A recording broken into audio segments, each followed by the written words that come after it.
இறைவனுடைய அடியவர்கள் நாம் எப்படி வாழ வேண்டும் என்பதற்கு சரியான வழிகாட்டிகளாக விளங்குபவர்கள். பொதுவாக மதம் என்பது கடவுளை புகழ்ந்து பேசுகிற ஒரு யுக்தியாக மட்டும் இருப்பது நல்லதல்ல.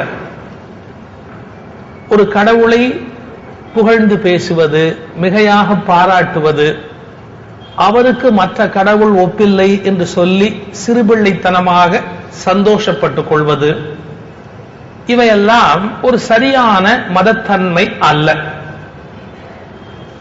ஒரு குறைவுடைய மனிதன் தன்னை சரி செய்து கொண்டு, தன்னை முழுமைப்படுத்திக் கொண்டு, தன்னை வளர்த்துக் கொண்டு நிறைநிலையாகிய இறைநிலை நோக்கி செல்வதுதான் வாழ்வினுடைய நோக்கம். 2 வரியில் தொகுத்து சொல்வதென்று சொன்னால், மதம் இறைவனை பெருமைப்படுத்த அல்ல, மனிதனை முழுமைப்படுத்த. மதம் இறைவனை பெருமைப்படுத்த அல்ல, மனிதனை முழுமைப்படுத்த. ஆனால் 100% விழுக்காடு சமய பிரச்சாரகர்கள், மத தலைவர்கள், மதத்தன்மை உடையவர்கள் இறைவனை பெருமைப்படுத்துவதே மதம் என்று நினைக்கிறார்கள். அது பிழை. காரணம், நாம் பெருமைப்படுத்தி பெருமையடைய வேண்டிய சிறுமை கடவுளுக்கு இல்லை. அது முழுமையானது, பூரணமானது, முற்றிலும் எல்லாமாக இருப்பது. அதை நீங்களோ நானோ புகழ்ந்து சிறந்து விதந்து பாராட்டி கடவுளுக்கு ஒன்றும் ஆகப் போவதில்லை. காரணம், எந்த சட்டசபை தொகுதியையும் கைப்பற்ற வேண்டும் என்ற கட்டாயம் கடவுளுக்கு இல்லை. எனவே உங்கள் பாராட்டுரை, உங்கள் புகழுரை, உங்களுடைய வியப்பு, உங்களுடைய தோத்திரம், இவை மூலம் கடவுளுக்கு ஆகப் போவது எதுவும் இல்லை. ஆனால் அந்த கடவுள் தன்மை என்பது என்ன என்று புரிந்து கொண்டு நாம் நம்மை உயர்த்திக் கொள்ள, நம்மை செதுக்கிக் கொள்ள, நம்மை புதுப்பித்துக் கொள்ள, நம்மை வடிவமைத்துக் கொள்ள மதம் துணையாக நிற்கிறது. அப்படி ஒரு அடியவருடைய வரலாற்றை தான் இன்றைய தினம் நான் உங்களுக்கு சொல்ல இருக்கிறேன். மனிதன் பிறக்கிற போதே முழுமையான ஞானியாக, அருளாற்றல் உடையவனாக பிறக்கிறானா? இல்லை. 99.9% மக்கள் குறையோடு தான் பிறக்கிறோம். இப்ப நாமெல்லாம் பிறக்கிற போது நமக்கு பின்னால ஏதாவது ஒளிவட்டம் சுத்துச்சா என்ன? ஆஸ்பத்திரியில லைட் ஆஃப் ஆகாம இருந்தா அதுவே பெரிய விஷயம். கரண்ட் கட் ஆகி டாக்டர் பிரசவம் பார்க்கறதுக்குள்ள படாத பாடுபட்டு இப்படி எத்தனையோ அக்கப்போர் நடந்திருக்கு. நாம பிறக்கிற போது அதிசயம் நடக்காது, அற்புதம் நடக்காது. ஏன்? நாமெல்லாம் சராசரி மனிதர்கள், குறை உடையவர்கள், பிழை உடையவர்கள். இப்படி சராசரியாக பிழையும் குறையும் உடைய மனிதன் தெய்வத்தன்மை அடைய முடியுமா? அவன் இறைநிலை எய்த முடியுமா? காமம் உடையவர்கள், கோபம் உடையவர்கள், பிழை உடையவர்கள், குறை உடையவர்கள், பொறாமை உடையவர்கள், தாழ்ந்த எண்ணம் உடையவர்கள், இவர்கள் கூட வணங்கத்தக்கவராக உயர முடியுமா? இந்த கேள்விக்கு விடை சொன்ன நூல் பெரிய புராணம். மனித வர்க்கத்தை ஆட்டி படைக்கக்கூடிய அடிப்படை குறை அதீத காமம்.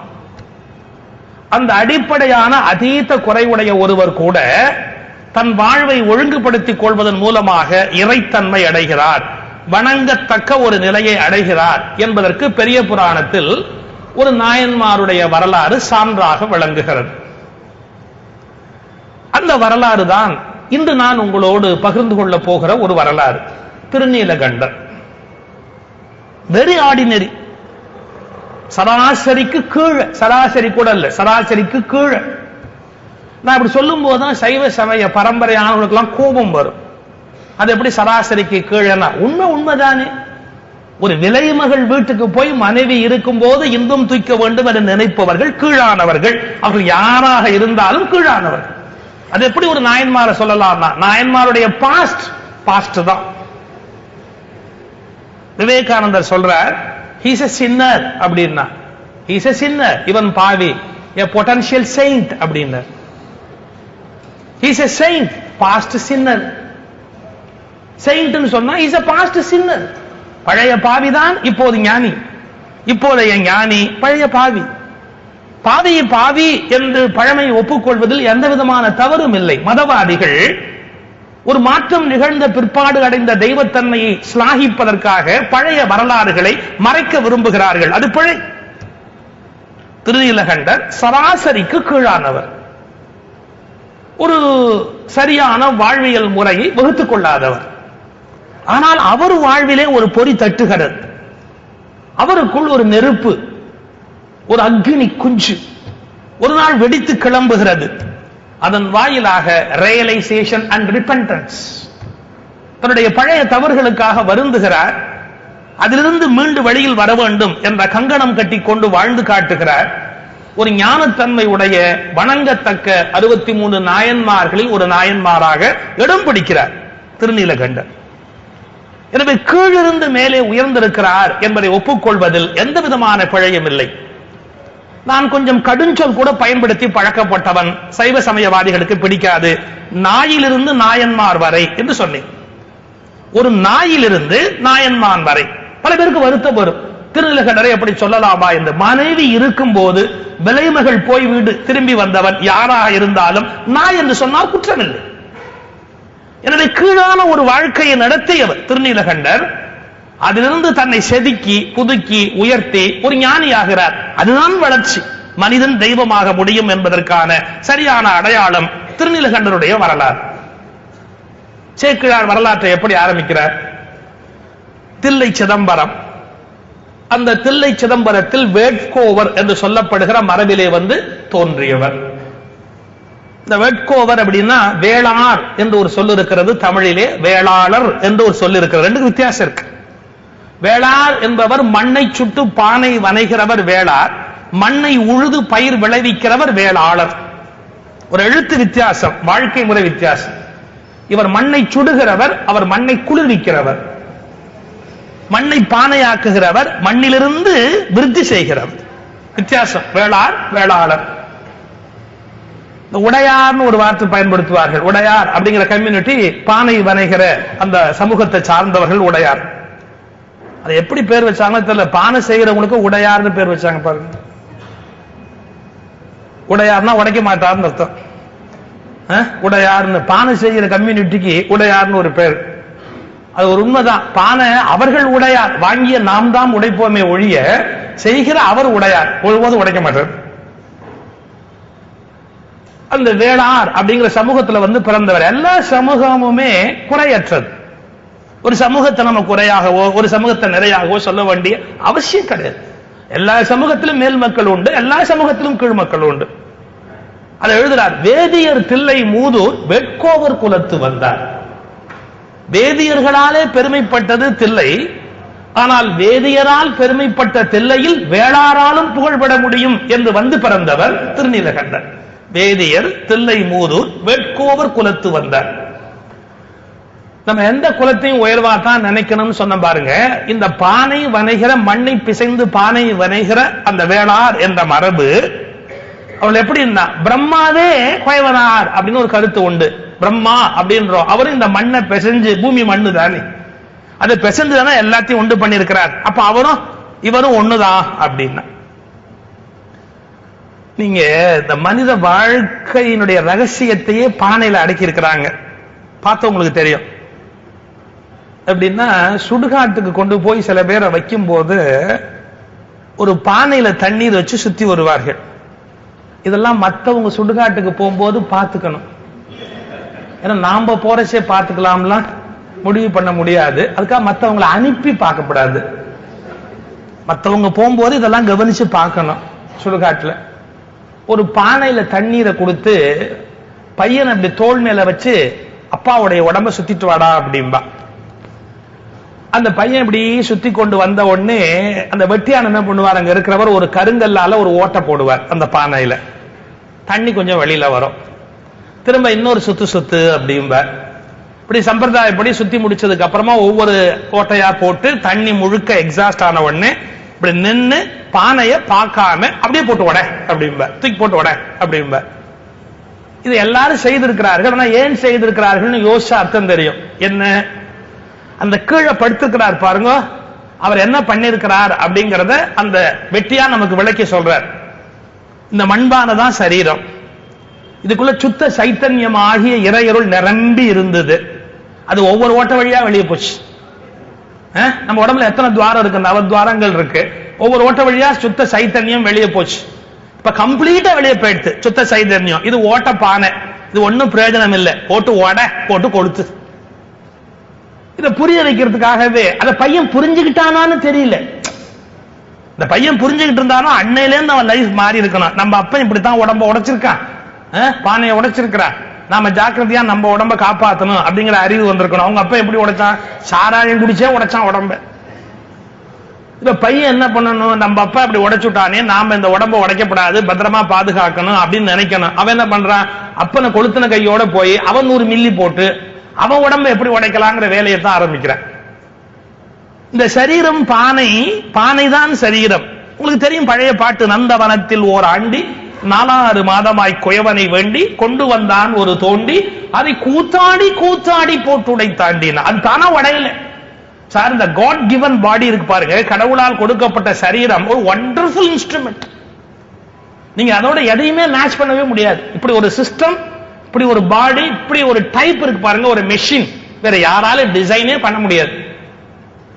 அதாவது நம்ம உடம்புல ஓடுது இல்லையா ரத்தம், இந்த ரத்தத்தை எடுத்துன்னு போற நரம்பு, அந்த நரம்பை எல்லாம் அப்படியே நீட்டி நீட்டி நீட்டி நீட்டி நீங்க கொண்டு போனீங்கன்னா, வெறும் நரம்பெல்லாம் பிரிச்சு அந்த நரம்பை அப்படியே நீட்டி நீளமா கொண்டு போனா நிலாவுக்கும் பூமிக்கும் இருக்கிற தூரத்தில் 1/3 பங்கு தூரம் வருங்கிறான் நரம்பு.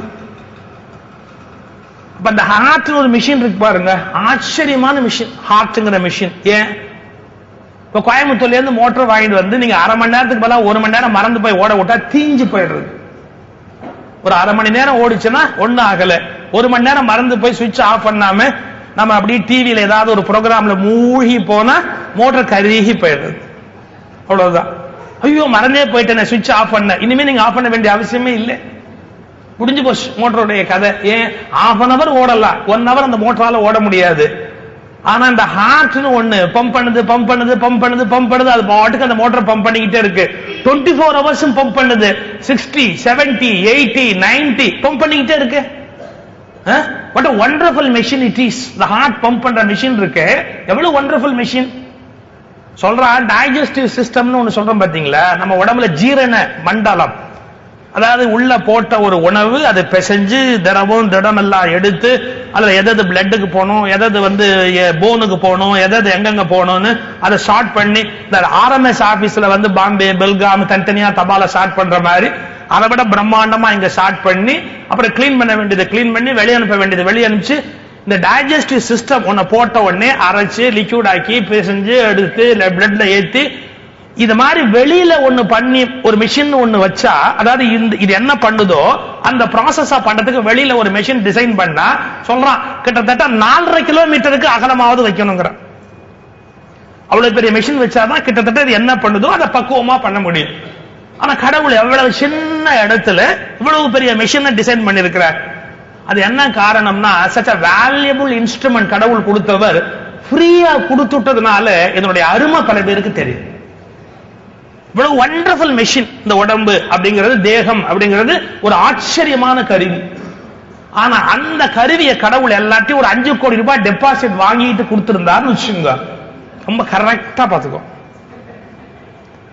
அந்த டெபாசிட் வாங்காம ஃப்ரீயா கொடுத்துட்டார் கடவுள். அதனால என்ன போச்சு, அதனுடைய அருமை பல பேருக்கு தெரியல. சரீரம் என்பது எத்தனை விலை மதிப்பற்ற கருவி என்பது தெரியல. சார் ரிலிஜன்ல ஆத்மாவை ஸ்லாகிச்சு சொல்றோம், ஆத்மாவை பெருமையா சொல்றோம். ஆனா ஒன்ன மறந்துடக்கூடாது, நீங்கள் ஆத்மனை உணர்வதற்கு கூட உங்களுக்கு ஒரு சரீரம் தேவைப்படுகிறது. எனவே சரீரத்தை புறக்கணிப்பது என்பது ஆத்மீகம் அல்ல. சரீரத்தை நிராகரிப்பதோ, சரீரத்தை கேவலப்படுத்துவதோ, சரீரத்தை இகழ்ந்து பேசுவதோ ஒரு முறையான காரியம் அல்ல. உடம்பார் அழியின் உயிரார் அழிவர், திருமூலர் சொல்றார். இந்த சரீரம் விலை மதிப்பற்றது, மேன்மையானது. நீங்க சரியா சொல்றதா இருந்தா இந்த உடம்புக்கு அப்படின்னு நீங்க ஒரு மதிப்பு போட்டீங்கன்னா, ஒவ்வொன்றுக்கும் ஒரு விலை போட்டு பார்த்தீங்கன்னா அதனுடைய விலை எவ்வளவு அதிகமான விலைங்கிறது தெரியும். எப்ப தெரியும் தெரியுமா நமக்கு? அதெல்லாம் சரியில்லாம போறச்சேதான் அதனுடைய வேல்யூவும் தெரியும், விலையும் தெரியும். 2 கண்ணு ஒழுங்கா இருக்கிற வரைக்கும் அதை பத்தி நமக்கு தெரியவே தெரியாது. இது சரியா இல்லாம போய் டாக்டர்கிட்ட போன உடனே பார்த்துக்க வேணும் அவர் எவ்வளவு பில்லு கொடுக்கிறார் அப்படின்னு. நமக்கு ஒரு பில்லையும் கொடுத்து அதை படிக்கிறதுக்கு கண்ணாடியும் கொடுத்துருவார். அவர் தான் கொடுக்கணும். இல்லை நமக்கு தான் தெரியாது பில் என்ன போட்டிருக்குன்னே தெரியாது. கண்ணு தெரியாம தானே அவர்கிட்டயே போகணும். காது, கண்ணு, உங்களுக்கு ஒரு வேடிக்கை பாருங்க, 32 பல், சில பேருக்கு கொஞ்சம் கூட குறைய இருக்கும். இந்த 32 பல்லுக்கு ஒரு பல்லுக்கு என்ன வைக்கலாம்? 1000 ரூபாய் மினிமம் விலை வைக்கலாம். ஒரு பல்லுக்கு 1000 ரூபாய் விலை வைக்கலாம். ஒரு பல்லு போயிடுச்சுன்னா டாக்டர் போறோம், அவர் பல்லையும் தட்டி பில்லையும் கொடுத்துடுறாரு. இந்த பல்லு போன உடனே நம்ம நாக்கு திரும்ப அந்த இடத்துக்கு போய் போய் போய் இங்கதான் ஒண்ணு இருந்தது, இங்கதான் ஒண்ணு இருந்தது, அது எத்தனை தடவை பார்த்தாலும் அதே தானே. இந்த நாக்கு நம்பவே நம்பாது. இங்க இருந்துதான் காணாம போயிடுத்து, இதுவா காணாம போயிட்டு, திரும்பி திரும்பி அங்கேயே போய் தொழாவிக்கிட்டே இருக்கும் இந்த நாக்கு. இந்த பல்லு, ஒரு பல்லு திரும்பி கட்டினா 1000 ரூபாய் 2000 ரூபாய் ஒரு பல்லுக்கு. யோசிச்சு பாரு, 32 பல் நமக்கு கரெக்டா இருந்தா 32,000 ரூபாய் கையில இருக்குன்னு அர்த்தம். கிட்னி 2.5 லட்சத்துல இருந்து 6 லட்சம் ரூபாய் வரைக்கும் மார்க்கெட் வேல்யூ கிட்னிக்கு. யாருக்காவது ஒரு கிட்னி உடம்பு சரியில்லைன்னு கிட்னி கொடுத்தா 2 லட்சத்துல இருந்து 8 லட்சம் 10 லட்சம் வரைக்கும் கொடுக்கறதுக்கு தயாரா இருக்கிறான் அந்த உலகத்துல. கடவுள் நமக்கு 2 கொடுத்திருக்காரு. மினிமம் 5 10 லட்சம் ரூபாய் எல்லாம் கணக்கு போட்டு பாருங்க. ஹார்ட் அதனுடைய விலை என்ன, லங்ஸ் அதனுடைய விலை என்ன, ஒவ்வொன்றுக்கு விலை போட்டு பார்த்தா ஒவ்வொரு மனுஷனும் கோடீஸ்வரன். ஒவ்வொரு மனுஷனும் கோடீஸ்வரன். இன்னைக்கு எல்லாரும் சந்தோஷமா வீட்டுக்கு போகணும். நாம ஒண்ணும் இல்லைன்னு நினைக்க வேண்டாம். நம்ம ஒவ்வொருத்தரும் ஒர்த் 1 crore மேல ஒர்த். என்ன இதை விற்க வாங்க முடியலையே ஒழிய மற்றபடி 1 crore ஒவ்வொருத்தரும் ஒரு கோடீஸ்வரன். இந்த உடம்போட அருமை. ஆனா அதோட அருமை நமக்கு தெரியல. இவ்வளவு விலை மதிப்பற்ற கருவி நம்ம கிட்ட இருக்குன்னு தெரியல.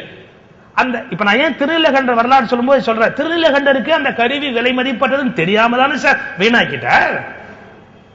அதெல்லாம் புரிஞ்சுக்கணும். ரிலிஜன்ல கத்துக்க வேண்டிய விஷயம் என்ன? உடம்பார் அழியும் உயிரார் அழிவர். உடம்பை பக்குவப்படுத்தாமல் நீங்கள் ஆத்மாவை உணர முடியாது.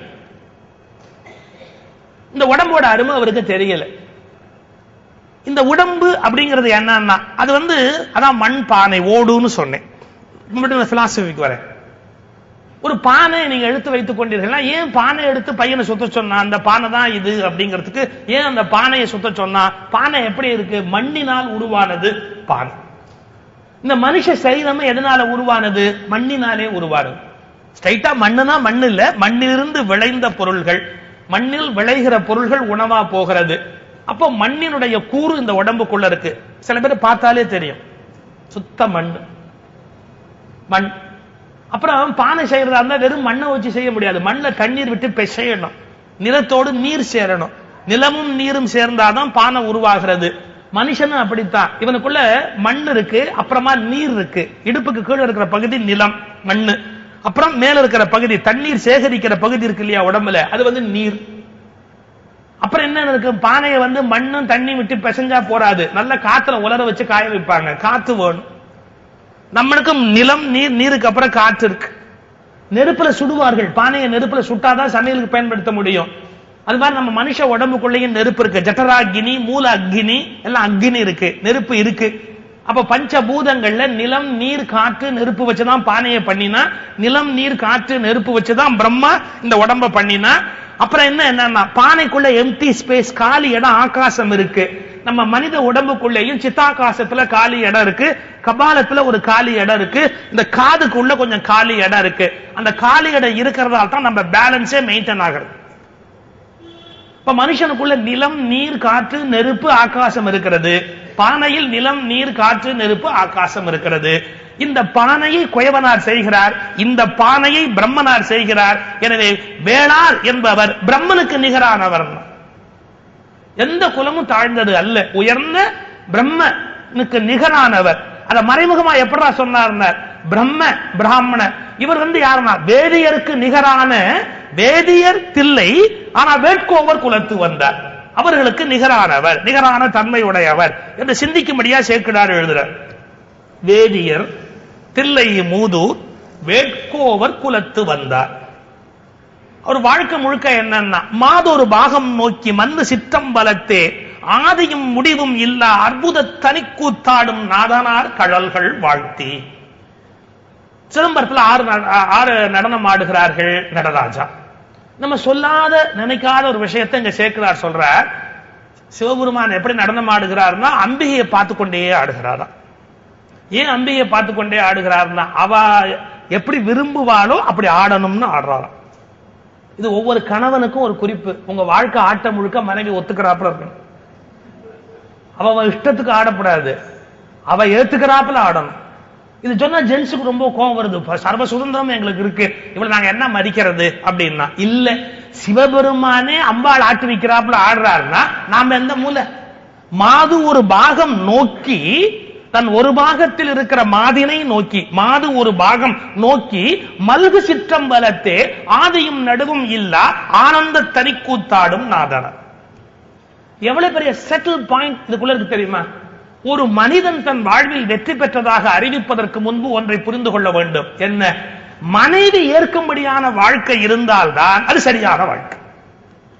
நீங்க வெளி உலகத்துக்கு தலைவரா காட்டலாம் சார், வெளி உலகத்துக்கு அறிவாளியா காட்டலாம் சார், வெளி உலகத்துக்கு பெரிய மனுஷனா காட்டலாம். உங்களை உங்க சம்சாரம் ஒத்துக்கிட்டாரான்னு பாருங்க. ஏன்?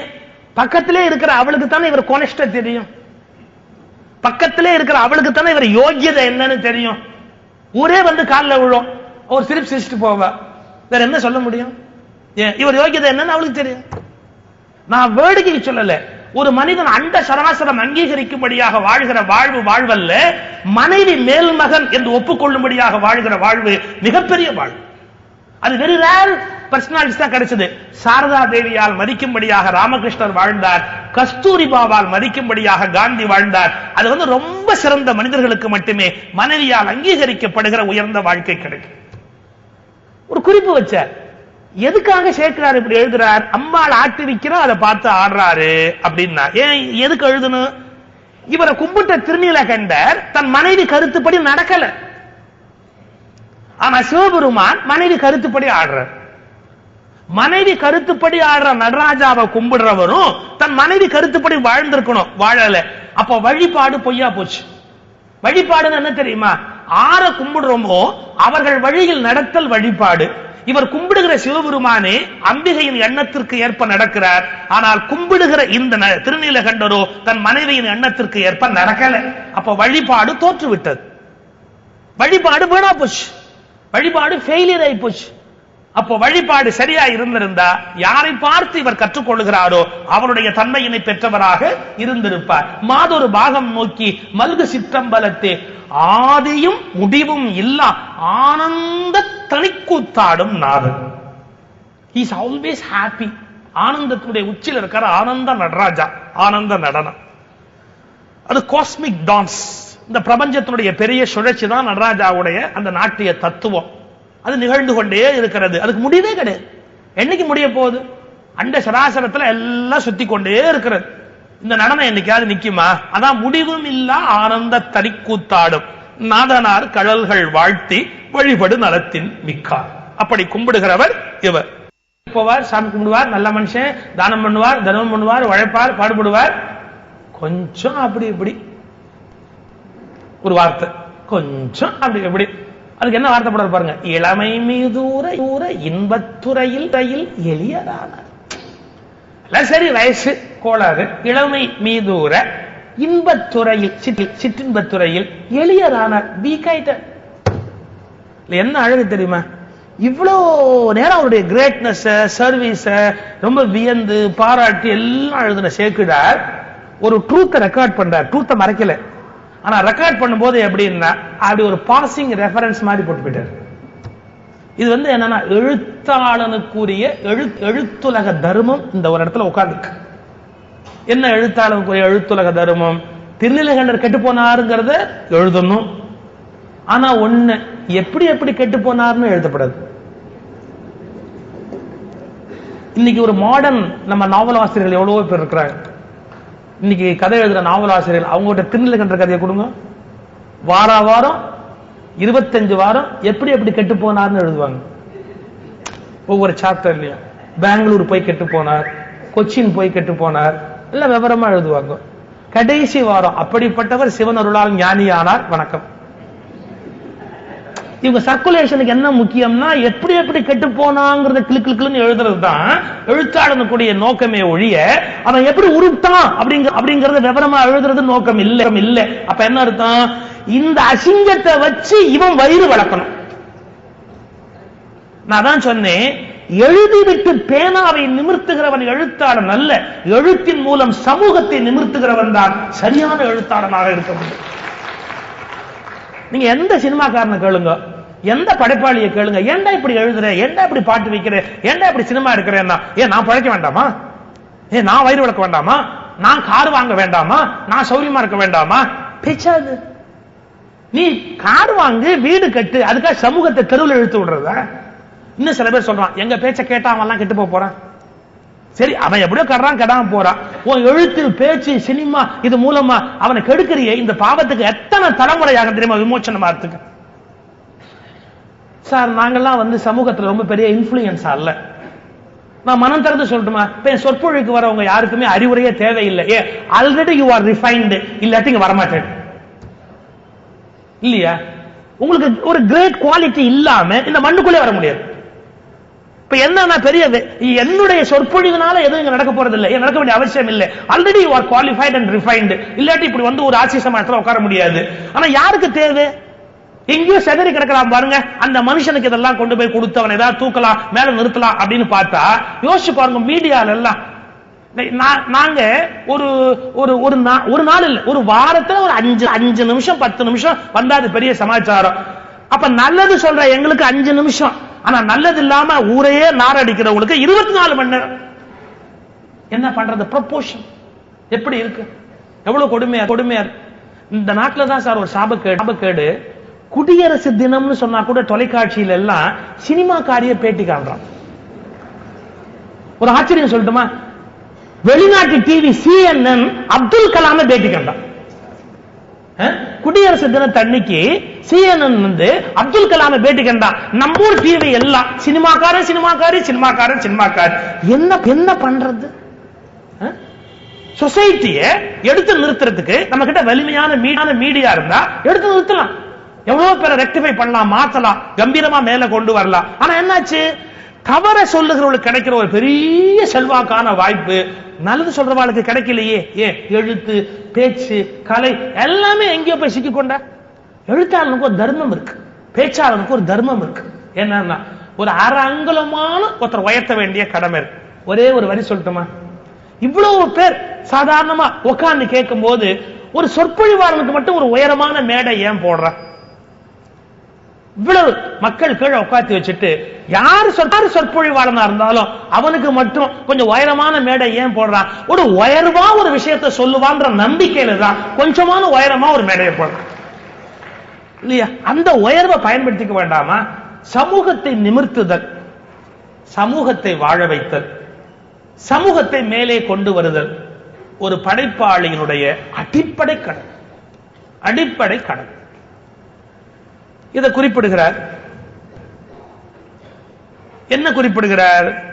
இளமை மீதூர இன்பத்துறையில் எளியரானார், சிற்றின்பத்தில் சிக்கிக் கொண்டார், எனவே வாழ்வு எளிமையாகிவிட்டது. எளிமைனா என்ன? வீக் ஆயிடுச்சு. எளிமைனா வீக்குன்னு அர்த்தம். அந்த இடத்துல வீக் ஆயிடுச்சு. கிவாஜா அவர்கள் வாக்கீச கலாநிதி அவர் சொல்லுவார், ரொம்ப அழகா சொல்வார். சின்ன சின்ன ஆசைகள் வாழ்க்கையில இருக்கும். யாருக்கு இல்ல ஆசை? ஒவ்வொரு மனுஷனுக்கும் வீக்னஸ், பலவீனம்னு ஒண்ணு இருக்கும், ஏதோ இருக்கும். ஆனா ஒண்ணு, நம்ம வீக்னஸோ பலவீனமோ நம்ம நிர்வாகத்துல இருக்கிற வரைக்கும் பெரிய சிக்கல் வராது. ஆனா அந்த பலவீனத்தினுடைய பிடியில போய் நாம சிக்கி கொண்டோம்னு வச்சுங்கோ, நம்மளை யாரும் காப்பாற்ற முடியாது. இதுதான் லைஃபோட சீக்ரெட். எல்லாருக்கும் வீக்னஸ் உண்டு, ஆனா அந்த வீக்னஸ் நம்ம கண்ட்ரோல்ல இருக்கணும். அது கண்ட்ரோலுக்கு நம்ம போயிட்டோம் அப்படின்னா யார் காப்பாற்ற முடியும்? இது கிவாஜா அழகா உதாரணம் சொல்லுவார், ரொம்ப அழகான உதாரணம் சொல்வார். பஸ்ஸுக்கு போறான். இந்த வாக்கீச கலாநிதி கிவாஜாவுக்கு 100 ஆண்டு இந்த ஆண்டு. பஸ்ஸுக்கு போற அந்த காலத்துல வந்து 4 நாள் டிக்கெட் உண்டு. இவங்கிட்ட வந்து 1 ரூபாயா இருக்கு. 1 ரூபாயை வந்து பஸ்ல கொடுத்து 4 நாள் டிக்கெட்டுக்கு கொடுத்தா கண்டக்டருக்கு கோவம் வரும், எரிச்சல் வரும். பார்த்தான், எதுக்கு இப்படி அப்படின்ட்டு சரி பக்கத்துல ஒரு ஹோட்டல், 10 பைசா டிக்கெட் இருந்தது அப்பலாம் பஸ்ல. 10 பைசா இருந்த காலம். 1 ரூபாயா இருக்கு. இது 10 பைசாக்கு 1 ரூபாய் நோட்டை கொடுக்க முடியுமா அப்படின்னு பக்கத்துல ஒரு ஹோட்டலுக்குள்ள போனான். 10 பைசா டிக்கெட் வித்த காலத்துல பஸ்ல ஹோட்டல் அல்வா 4 அவ்வளவுதான். நான் இதெல்லாம் சொல்றதுனால எனக்கு ரொம்ப வயசாயிடுச்சுன்னு நினைக்கப்படாது, ஓரளவு ஆயிடுச்சு. இதான் உண்மை. 4 அல்வா வச்சிருக்கு. ஹோட்டலுக்கு போனேன். போன உடனே இந்த கடைக்கார பார்த்து கேட்கிறான், அப்பா அண்மை காலத்துல போட்டது என்னப்பா இருக்கு? ரீசன்ட் பீரியட்ல போட்டது. அண்மை காலத்துல போட்டது என்ன இருக்கு? அவர் சொன்னா, அண்மை காலத்துல போட்டது அல்வா இருக்கு சார். சென்ற நூற்றாண்டு இல்லையே. இல்ல, இந்த நூற்றாண்டு. அல்வா சாப்பிட்டா அந்த அல்வாக்கு ஒரு ரொம்ப ருசியா இருக்கு. அந்த காலத்துல அல்வா சாப்பிட்டு நீங்க காஃபின்னு ஆர்டர் பண்ண ஒரு ஸ்பூன் மிக்சர் ஃப்ரீயா கொடுப்பாங்க. இல்லாட்டி காஃபிக்கு சக்கரை கேட்டு கழித்து இருப்பான். அதுக்காக அந்த ருசியை மாத்துறதுக்கு என்ன பண்ணுவான், கொஞ்சம் மிக்சர் இலவச இணைப்பு. அது நீங்க அல்வா சாப்பிட்டு காஃபி அப்படின்னா நீங்க மிக்சர் காசு கொடுத்து வாங்க வேண்டிய அவசியமே இல்லை. ஒரு 2 ஸ்பூன் மிக்சர் கொண்டு கொடுத்துருவான் டக்குன்னு. அல்வா சாப்பிட்டு காஃபி நான் பாருங்க 2 ஸ்பூன் மிக்சர் கொடுத்தான், போட்டா காஃபியை குடிச்சான். இது எல்லாமே சேர்த்து அந்த காலத்துல 30 பைசா 40 பைசா இருந்தா ஜாஸ்தி. அப்படி இருந்தது ஒரு காலம். நேரா கவுண்டர்ல கொடுத்துட்டு எல்லாமே எட்டனா வச்சுக்கலாம், எட்டனா கொடுத்துட்டு பாக்கி சில்லறையா வாங்கி போட்டுன்னு நேரா பஸ்ஸுக்கு போனா 10 பைசா டிக்கெட் வாங்கி பேசாம போயிட்டேன். ஒரு 2 நாள் தள்ளி அந்த வழியா வர்றான், பஸ்ஸுக்கு போனோம். இப்ப பாக்கெட் நிறைய சில்லறை இருக்கு, நேரா போய் பஸ்ல ஏறலாம். ஆனா அந்த ஷோ கேஸ்ல உட்கார்ந்து இருந்த அல்வா இவனை பார்த்து இப்படி கூப்பிடுது. இது கிவாஜா சொல்வார், நான் அல்வா அல்லவா நீ கொஞ்சம் உள்ளவான்னு கூப்பிட்டுச்சான். நான் அல்வா அல்லவா நீ கொஞ்சம் உள்ளவா அப்படி உள்ள போன இவன் பார்த்த உடனே சர்வர் கண்டுபிடிச்சிட்டாரு, நம்ம அல்வா கேஸ் அப்படின்னு கொஞ்சம் அல்வா கொண்டாந்து வச்சார். அந்த அல்வாக்கு ஒரு குவாலிட்டி பாருங்க, என்னன்னா நாளாக நாளாக நல்லா இருக்கும். இப்ப அன்னை விட இன்னைக்கு ரொம்ப டேஸ்டா இருக்கு. அது சாப்பிட்டா மிக்சர் சாப்பிட்டா காட்டி கொடுத்தா. இன்னைக்கு சில்லறை ஒண்ணு மாத்த வேண்டிய அவசியம் இல்ல, பஸ்ஸுக்கு இருக்கு. வெளியில வரும்போது அவனே சமாதானம் பண்ணா, என்ன கண்டோம் லைஃப்ல ஏதோ என்னத்த சம்பாரிச்சு மிச்சம் வைக்க போற ஒரு அல்வா சாப்பிட்டா என்ன. அதான் அல்வா. இவனே நியாயம் சொல்லிக்கிறான். ஒரு 4 நாள் கழிச்சு ஒரு ஃப்ரெண்டு கிட்ட சொல்றான், சார் நம்ம கிட்ட ஒரு நல்ல பழக்கம் என்ன, எப்ப அந்த ஹோட்டல் வழியா போனாலும் அல்வா சாப்பிடாம போறதே இல்ல. என்ன போச்சு, கொள்கை பிரகடனமே பண்ணிட்டேன். இது சொல்லிட்டு கிவாஜா சொல்வார், முதல் நாள் அல்வாவை அவன் விழுங்கினான், நாளாக நாளாக அல்வா அவனை விழுங்குகிறது. எந்த பலகீனமான விஷயம் ஆரம்பத்துல நாம ஆரம்பிக்கிற போது சின்ன விஷயமா இருக்கும். ஆனா நாளாக நாளாக அது பெருசாகி நாம சின்ன மனுஷனா இருக்கும். ஒரு திருடனை துரத்திட்டு ஒரு போலீஸ் போன பின்னாடியே ஹெட் கான்ஸ்டபிள் பின்னாடியே போற, புடுறாவன அவன் எங்கேயோ சந்துக்குள்ள போய் ஒளிஞ்சுட்டான். இந்த போலீஸ்காரரை பார்த்து ஹெட் கான்ஸ்டபிள் உள்ள போய் புஷ்பாடா அப்படின்னு இவன் போன உடனே இங்க வெளில நின்று ஹெட் கான்ஸ்டபிள் எரிச்சலா கேட்டார், என்னடா போனீங்க எவ்வளவு நேரம், என்ன ஆச்சு? என்ன சார் வரமாட்டேங்கிறான் சார் அவன் தானாவா வருவான், 2 தட்டி இழுத்துட்டு வாடான்னா. 10 நிமிஷம் ஆச்சு 15 நிமிஷம் ஆச்சு வரவே இல்லை. மறுபடியும் ஹெட் கான்ஸ்டபிள் கேட்டார், ஏண்டா இன்னும் வரல? விட மாட்டேங்கிறான் சார். இப்ப என்னன்னா இவன் அவங்கிட்ட மாட்டிட்டான். அப்ப வரமாட்டேங்கிறான்னா இப்போ விட மாட்டேங்கிறான் சார். இதேதான் ஆரம்பத்துல வீக்னஸ் உங்க பிடியில இருக்கும், நாளாக நாளாக வீக்னஸோட பிடியில தாம்ப போயிடுவோம். இவ்வளவு நேரம் நான் சொன்னது கிவாஜா சொன்னேன், மாடர்ன் ஒரு சின்ன ஒரு ஹியூமர் மூலமா சொன்னேன். வாரியார் சாமி சொல்வார், ரொம்ப சிம்பிளா சொல்வார், இதே இடத்த சொல்லியிருக்கார் வாரியார் சாமி. என்ன இந்த தேனாம்பேட்டை பாலசுப்ரமணிய சாமி கோயில திருப்பணி பண்ணிக்கிட்டு இருந்தார். 12B பஸ் இங்க தேனாம்பேட்டைக்கு வரும். அவர் சொன்னாரு, 12B நீ ஏறினா தேனாம்பேட்டைக்கு போலாம், 12B உன் மேல ஏறிட்டா கிருஷ்ணாம்பேட்டைக்கு போலாம். 12B நீ ஏறினா தேனாம்பேட்டைக்கு வரலாம், 12B உன் மேல ஏறிட்டா கிருஷ்ணாம்பேட்டைக்கு போலாம். என்ன அர்த்தம்?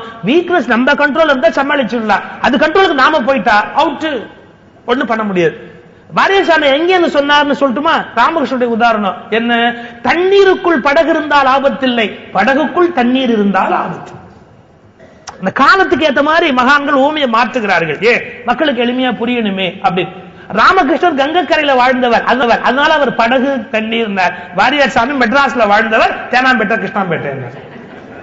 அந்த உதாரணங்கள் ஏன் பிறகுதுங்கிறதுக்கு காரணம் இருக்கு, அவங்களுக்குள்ள ஏன் வெளியில வருது அப்படிங்கிறதுக்கு காரணம் இருக்கு. இந்த வாழ்க்கையில இளமை சிற்றின்பம் என்பது தவிர்க்க முடியாதது, எல்லாரையும் ஆட்டி படைக்கக்கூடிய வலிமை உடையது காமம். ஆனா காமம் நம்ம கண்ட்ரோல்ல இருக்கணுமே ஒழிய காமத்தினுடைய பிடியில் நாம சிக்கிக் கொண்டு விட்டோம் என்றா தப்பிக்க முடியாது. வாழ்க்கை முழுக்க கஷ்டப்பட வேண்டியிருக்கும், அவமானப்பட வேண்டியிருக்கும், துன்பப்பட வேண்டியிருக்கும், நோய்வாய்ப்பட வேண்டியிருக்கும், எவ்வளவு சிக்கல் இருக்கு வாழ்க்கையில். அதுதான் ஒரே வார்த்தை போட்டார், எளியரானார், வீக்காயிட்டார். அப்ப சிற்றின்பம் வலிமையாயிடுச்சு. அப்ப என்ன பொருள்னா there is a war, எப்போதும் ஒரு யுத்தம் நடக்கிறது. எதற்கு யுத்தம்? உங்களுடைய சிற்றின்ப ஆசைக்கும் வெளியில் வர வேண்டும் என்கிற எண்ணத்துக்கும் இடையில் ஒரு ஓயாத யுத்தம் நடந்து கொண்டே இருக்கிறது. அதில் அது ஜெயித்து விட்டால் நம்முடைய வாழ்க்கை வீணாகி விடுகிறது. நாம் ஜெயித்து விட்டால் நாம் வென்று விடுகிறோம், வாழ்க்கை தப்பித்து விடுகிறது. அவ்வளவு பெரிய விஷயமா சார் அப்படின்னு கேட்டா, அது அவ்வளவு பெரிய விஷயமா? எஸ், நான் அதுக்கு ரீசன் சொல்லியிருக்கிறேன். ஒரு உயிர் ஜனிப்பதற்கு காரணம் அந்த உயிரின் பெற்றோர்களுடைய காமம் காரணம். எதிலிருந்து நீ உருவானாயோ, எதிலிருந்து ஜனித்தாயோ, எதிலிருந்து கிடைத்தாயோ, எதிலிருந்து புறப்பட்டாயோ அதை உதறுவது அவ்வளவு சுலபம் அல்ல. ரொம்ப கஷ்டமான விஷயம். பட் அதுக்கு என்ன சொல்றான்? ரெகுலேட் பண்ணு.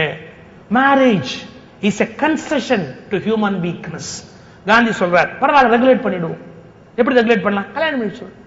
அதுக்கு ஒரு சின்ன ஒரு சேனலைசேஷன், போய் கல்யாணம் பண்ணி வை அப்படி. அப்ப marriage is a concession to human weakness.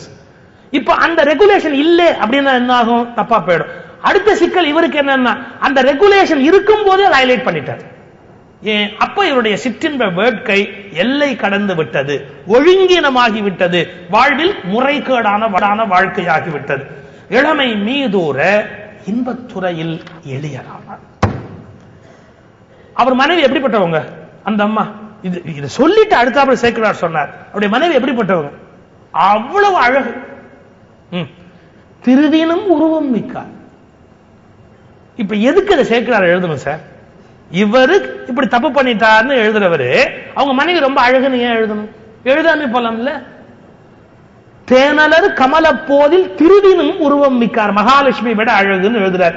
என்ன காரணத்துக்கு இதை எழுதினா நம்ம யோசிப்போமா? பெருவாரியான ஆண்கள் தன்னுடைய பிழைக்கு என்ன காரணம் சொல்லுவாங்க தெரியுமோ? ஒய்ஃபு கிட்ட குறை இருக்கும்பாங்க, அழகு இல்ல, குணம் இல்ல, ஒரு காரணம் சொல்லும். இதை மறுக்கிறார், சேர்க்கிறார். ஒய்ஃபு கிட்ட எந்த குறையும் இல்ல, அவ மகாலட்சுமி விட அழகு. அப்புறமும் இவ விளைவுகள் வீட்டுக்கு போறானா என்ன அர்த்தம்? வக்கர புத்தின்னு அர்த்தம், புத்தி கோளாறுன்னு அர்த்தம். இன்னும் சரியா சொல்லட்டுமா?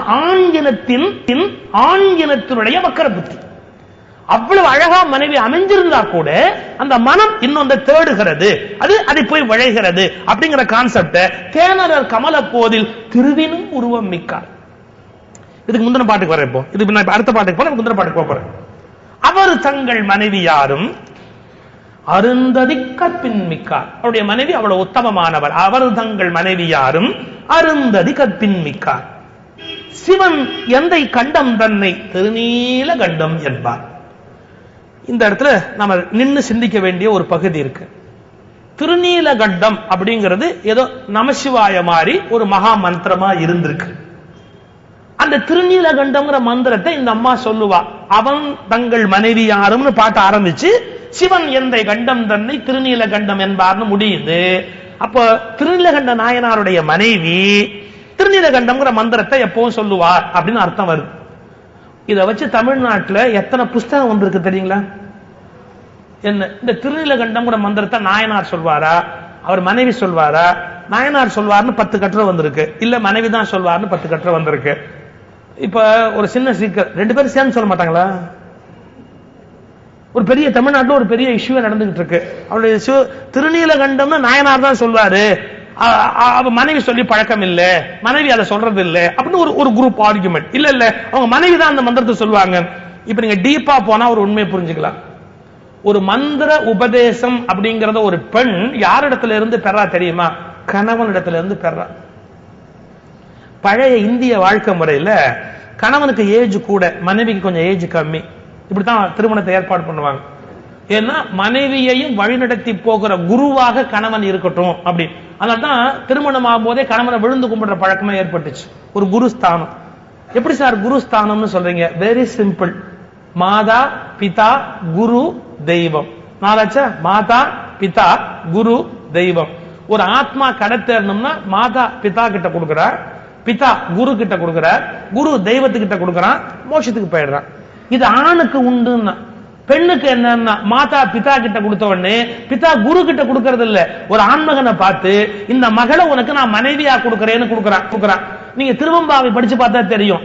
என்ன உன்கையிற் பிள்ளை உனக்கே அடைக்காலம் என்று அங்கு பழம் சொல் புதுக்கும் எம் அச்சத்தால் எங்கள் பெருமான் உனக்கொன்று உரைப்போம் கேள். ஒரு அப்பாவுடைய கடமை பொண்ணை வளர்த்த ஒரு கணவன் கையில ஒப்படைக்கிறான். இந்த பொண்ணை நான் உங்ககிட்ட ஒப்படைச்சிட்டேன். இப்ப ஒரு ஆணுக்கு மாதா பிதா பிதா குரு தெய்வம்னு ஒரு ப்ராசஸ் வரிசையா போகுது. பெண்ணுக்கு அப்படி இல்ல, மாதா பிதா கணவன் வந்துருச்சு. அந்த குருங்கிறது வேக்கன்ட் ஆயிடுச்சு, கணவன் அப்படின்னு வந்துருச்சு. அப்ப அந்த கணவனுடைய டியூட்டி என்னன்னா, கணவன் கணவனாவும் இருக்கணும், குருவாவும் இருக்கணும். அந்த மரியாதைக்கு தான் கணவனை கும்பிடுற பழக்கமே வந்தது. அது அடிமைத்தனத்தின் வெளிப்பாடு அல்ல, பெண்ணடிமைத்தனத்தை வளர்ப்பதற்காக பெரியோர்கள் செய்த ஏற்பாடு அல்ல. ஒரு மனைவியின் சரீரத்தை போகத்தில் ஆழ்த்துவது போல மனைவியின் ஆத்மாவை முக்திக்கு அழைத்து போக வேண்டிய பொறுப்பும் கணவனுக்கு இருக்கிறது. அதான் மாதா பிதா குருங்கிற இடத்துல சப்ஸ்டிடியூட் யாருன்னா கணவன். இதுல இன்னொரு ஒழுங்கு இருக்கு தெரியுமா, என்னன்னா ஒரு பெண் இன்னொரு குரு என்று ஒரு ஆண்மகன் காலில் போய் விழ வேண்டிய அவசியம் இல்லை. அப்படி விழுகிற போது சிக்கல் ஏற்படுகிறது உலகத்துல. எனவே கணவன் குருவுக்குரிய ஸ்தானத்துல இருந்துட்டா அவனை கும்பிடுகிற போது வீடு வீடாகவும் இருக்கிறது, வீடு கோயிலாகவும் ஆக்கி விடுகிறது. மாதா பிதா பிதா குருங்கிற ஸ்தானத்தை ரோல யாரு பிளே பண்ணணும், கணவன் பிளே பண்ணணும். இதுக்கு திரும்ப அடையாளம், உங்கையில் பிள்ளை உனக்கே அடைக்காலம் என்று அங்கு பழம் சொல். மனைவிய மகளை கல்யாணம் பண்ணி கொடுக்கும் போது அப்பா சொல்ற மகா வாக்கியம் அது, உன் கையில் பிள்ளை உனக்கே அடைக்காலம் அப்படின்னு ஒரு ஆண் கிட்ட ஒப்படைச்சது.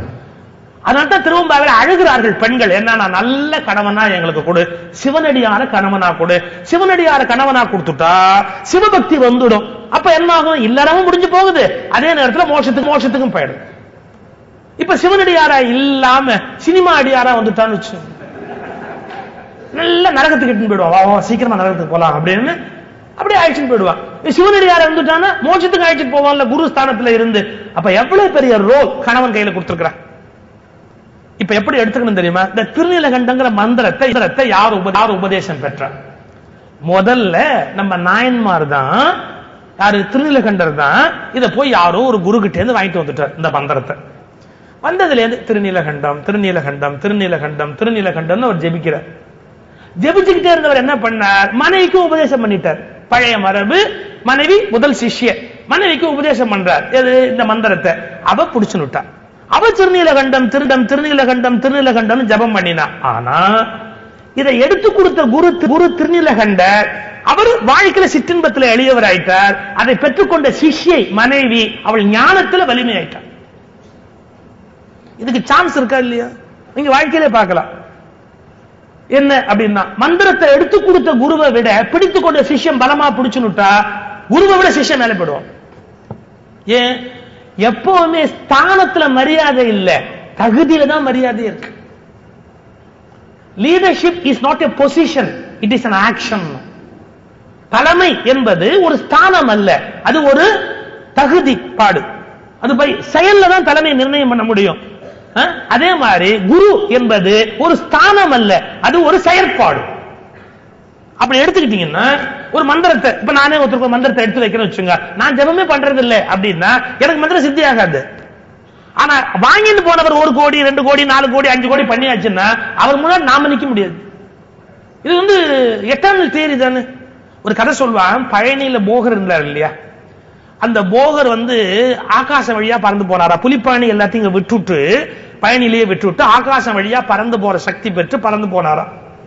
சீன தேசத்து வழியா போற போது சீன தேசத்து பெண்களுடைய அழகுல மயங்கி அங்க இறங்கிட்டாரா. யாரு, போகர். சீன தேசத்து பெண்கள்கிட்ட மயங்கி அங்கேயே தன்னுடைய வாழ்க்கையை சந்தோஷமா நடத்துறாரு. இது தேடணும் அப்படின்னு புலிப்பாணி உள்ளிட்ட மற்ற சிஷ்யர்கள்லாம் அவங்களும் ஆகாச வழியா பறந்து போய் சீன தேசத்துல ஒரு கடை தெருவில் மலர் கொத்துக்களோடு பெண்கள் வர, அவர்களுக்கு மத்தியில போகர் வரதை பார்த்து இவங்க காத்திருந்து போகர் தனியா வரும்போது, என்ன இப்படி எங்களெல்லாம் இப்படி பழக்கி இப்படி எல்லாம் வளர்த்துட்டு நீங்க இந்த மாதிரி இதுல போய் மாட்டி கொண்டு இருக்கலாமா, நீங்க உடனே புறப்பட்டு வாங்க பயணிக்கு போகணும். அதுக்கு போகர் சொன்னாராம் ஒரு வார்த்தை, ரொம்ப அபாரமான வார்த்தை, இல்ல இதுவும் நன்னா தான் இருக்குங்க, இது சந்தோஷமா தான் இருக்கு அப்படி. அதான் சிற்றின்பத்தினுடைய வலிமை. இதுவும் சந்தோஷமா தான் இருக்கு, அப்ப அங்க என்ன பண்ண போறேன், அதோட இதுவே ஜாலியா இருக்கு இப்படி இருந்துட்டு போறேன்னு. நோ, சிக்ஷை விட மாட்டேன்ட்டான். நோ, எங்களுக்கு எவ்வளவு ஞானத்தை கத்து கொடுத்துட்டு நீங்க சிற்றின்பத்தில் ஆழ்ந்து வாழ்க்கை வீணாக்கிறதுக்காக இங்க வந்தீங்க, முடியாது, புறப்படுங்க, நம்ம மறுபடியும் பயணிக்கு போலாம். அப்பதான் போகர் சொல்றார், என்ன என் பலம் எல்லாம் போயாச்சு, நான் இப்ப பறக்க முடியாது, நான் எப்படி வர்றது உன்னோட, அதெல்லாம் இங்க உலகத்துல எல்லாம் போயாச்சு, நான் பறந்து மேல வர முடியாது. புலிப்பாணி போகர சிஷ்யராக்கி மந்திரோபதேசம் பண்ணி பலத்தை கொடுத்து பறத்து கூட்டிட்டு வந்தார்னு கதை இருக்கு. அப்ப குரு அவர் காப்பாத்துறார், பறக்க வச்சு கூட்டிட்டு வந்து மறுபடியும் அவருக்கு அந்த பழைய வலிமையை ஊட்டி மேல கொண்டு வந்தார். இது வரலாறு இருக்கு. பகவான் ராமகிருஷ்ணர் ஒரு கதை சொல்றார், ஒரு சம்பவம் சொல்றார். இப்ப பல உபன்யாசர்கள், எங்களை மாதிரி சமய சொற்பொழிவாளர்கள், இல்ல பேச்சாளர்கள், எழுத்தாளர்கள் எல்லாம் நிறைய பேர் சொல்றதால வாழ்க்கையை மாற்றிக்கொண்ட எத்தனையோ பேர் இருக்காங்க உலகத்துல. ஆனா சொன்னவர்கள் மாற்றிக்கொள்ளாமையே போனதும் உண்டு. அதெல்லாம் சொல்றதோடு சேர்த்தா நாம எடுத்துக்கு எல்லா நாசம் மாற்றி நாம ஏன் கஷ்டப்படணும் அப்படின்னு. இதுக்கு சின்ன எக்ஸாம்பிள், அழகான எக்ஸாம்பிள் சொல்றாரு. யாரு? பகவான் ராமகிருஷ்ணர். மதுரை அப்படின்னு ஒரு கைகாட்டி இப்படி காட்டும், மதுரை அப்படின்னு. அது வழியில போனா கண்டிப்பா மதுரைக்கு போலாம். ஆனா அந்த கைகாட்டி என்னைக்கு மதுரை போகவே போகாது. ஒரு நாள் கூட மதுரைக்கு போகாது. ஆனா கரெக்டா அது மதுரை அப்படிங்கறதான் காட்டும். மதுரைக்கு அது வழியா போயிடலாம். ஆனா அது போனதே இல்லை. நாம என்ன பண்ணலாம்? கார் ஓட்டும் போது பேசாம போயிடலாம். ஏன்? அது காட்டுற வழியில போய் நாம போயிடலாம். ஆனா கைகாட்டியா இருந்தா வருத்தப்படணும் இல்லையா? கைகாட்டி காட்டுகிற வழியில் போனால் மதுரைக்கு போகலாம். கைகாட்டி மதுரையே போனதில்லை.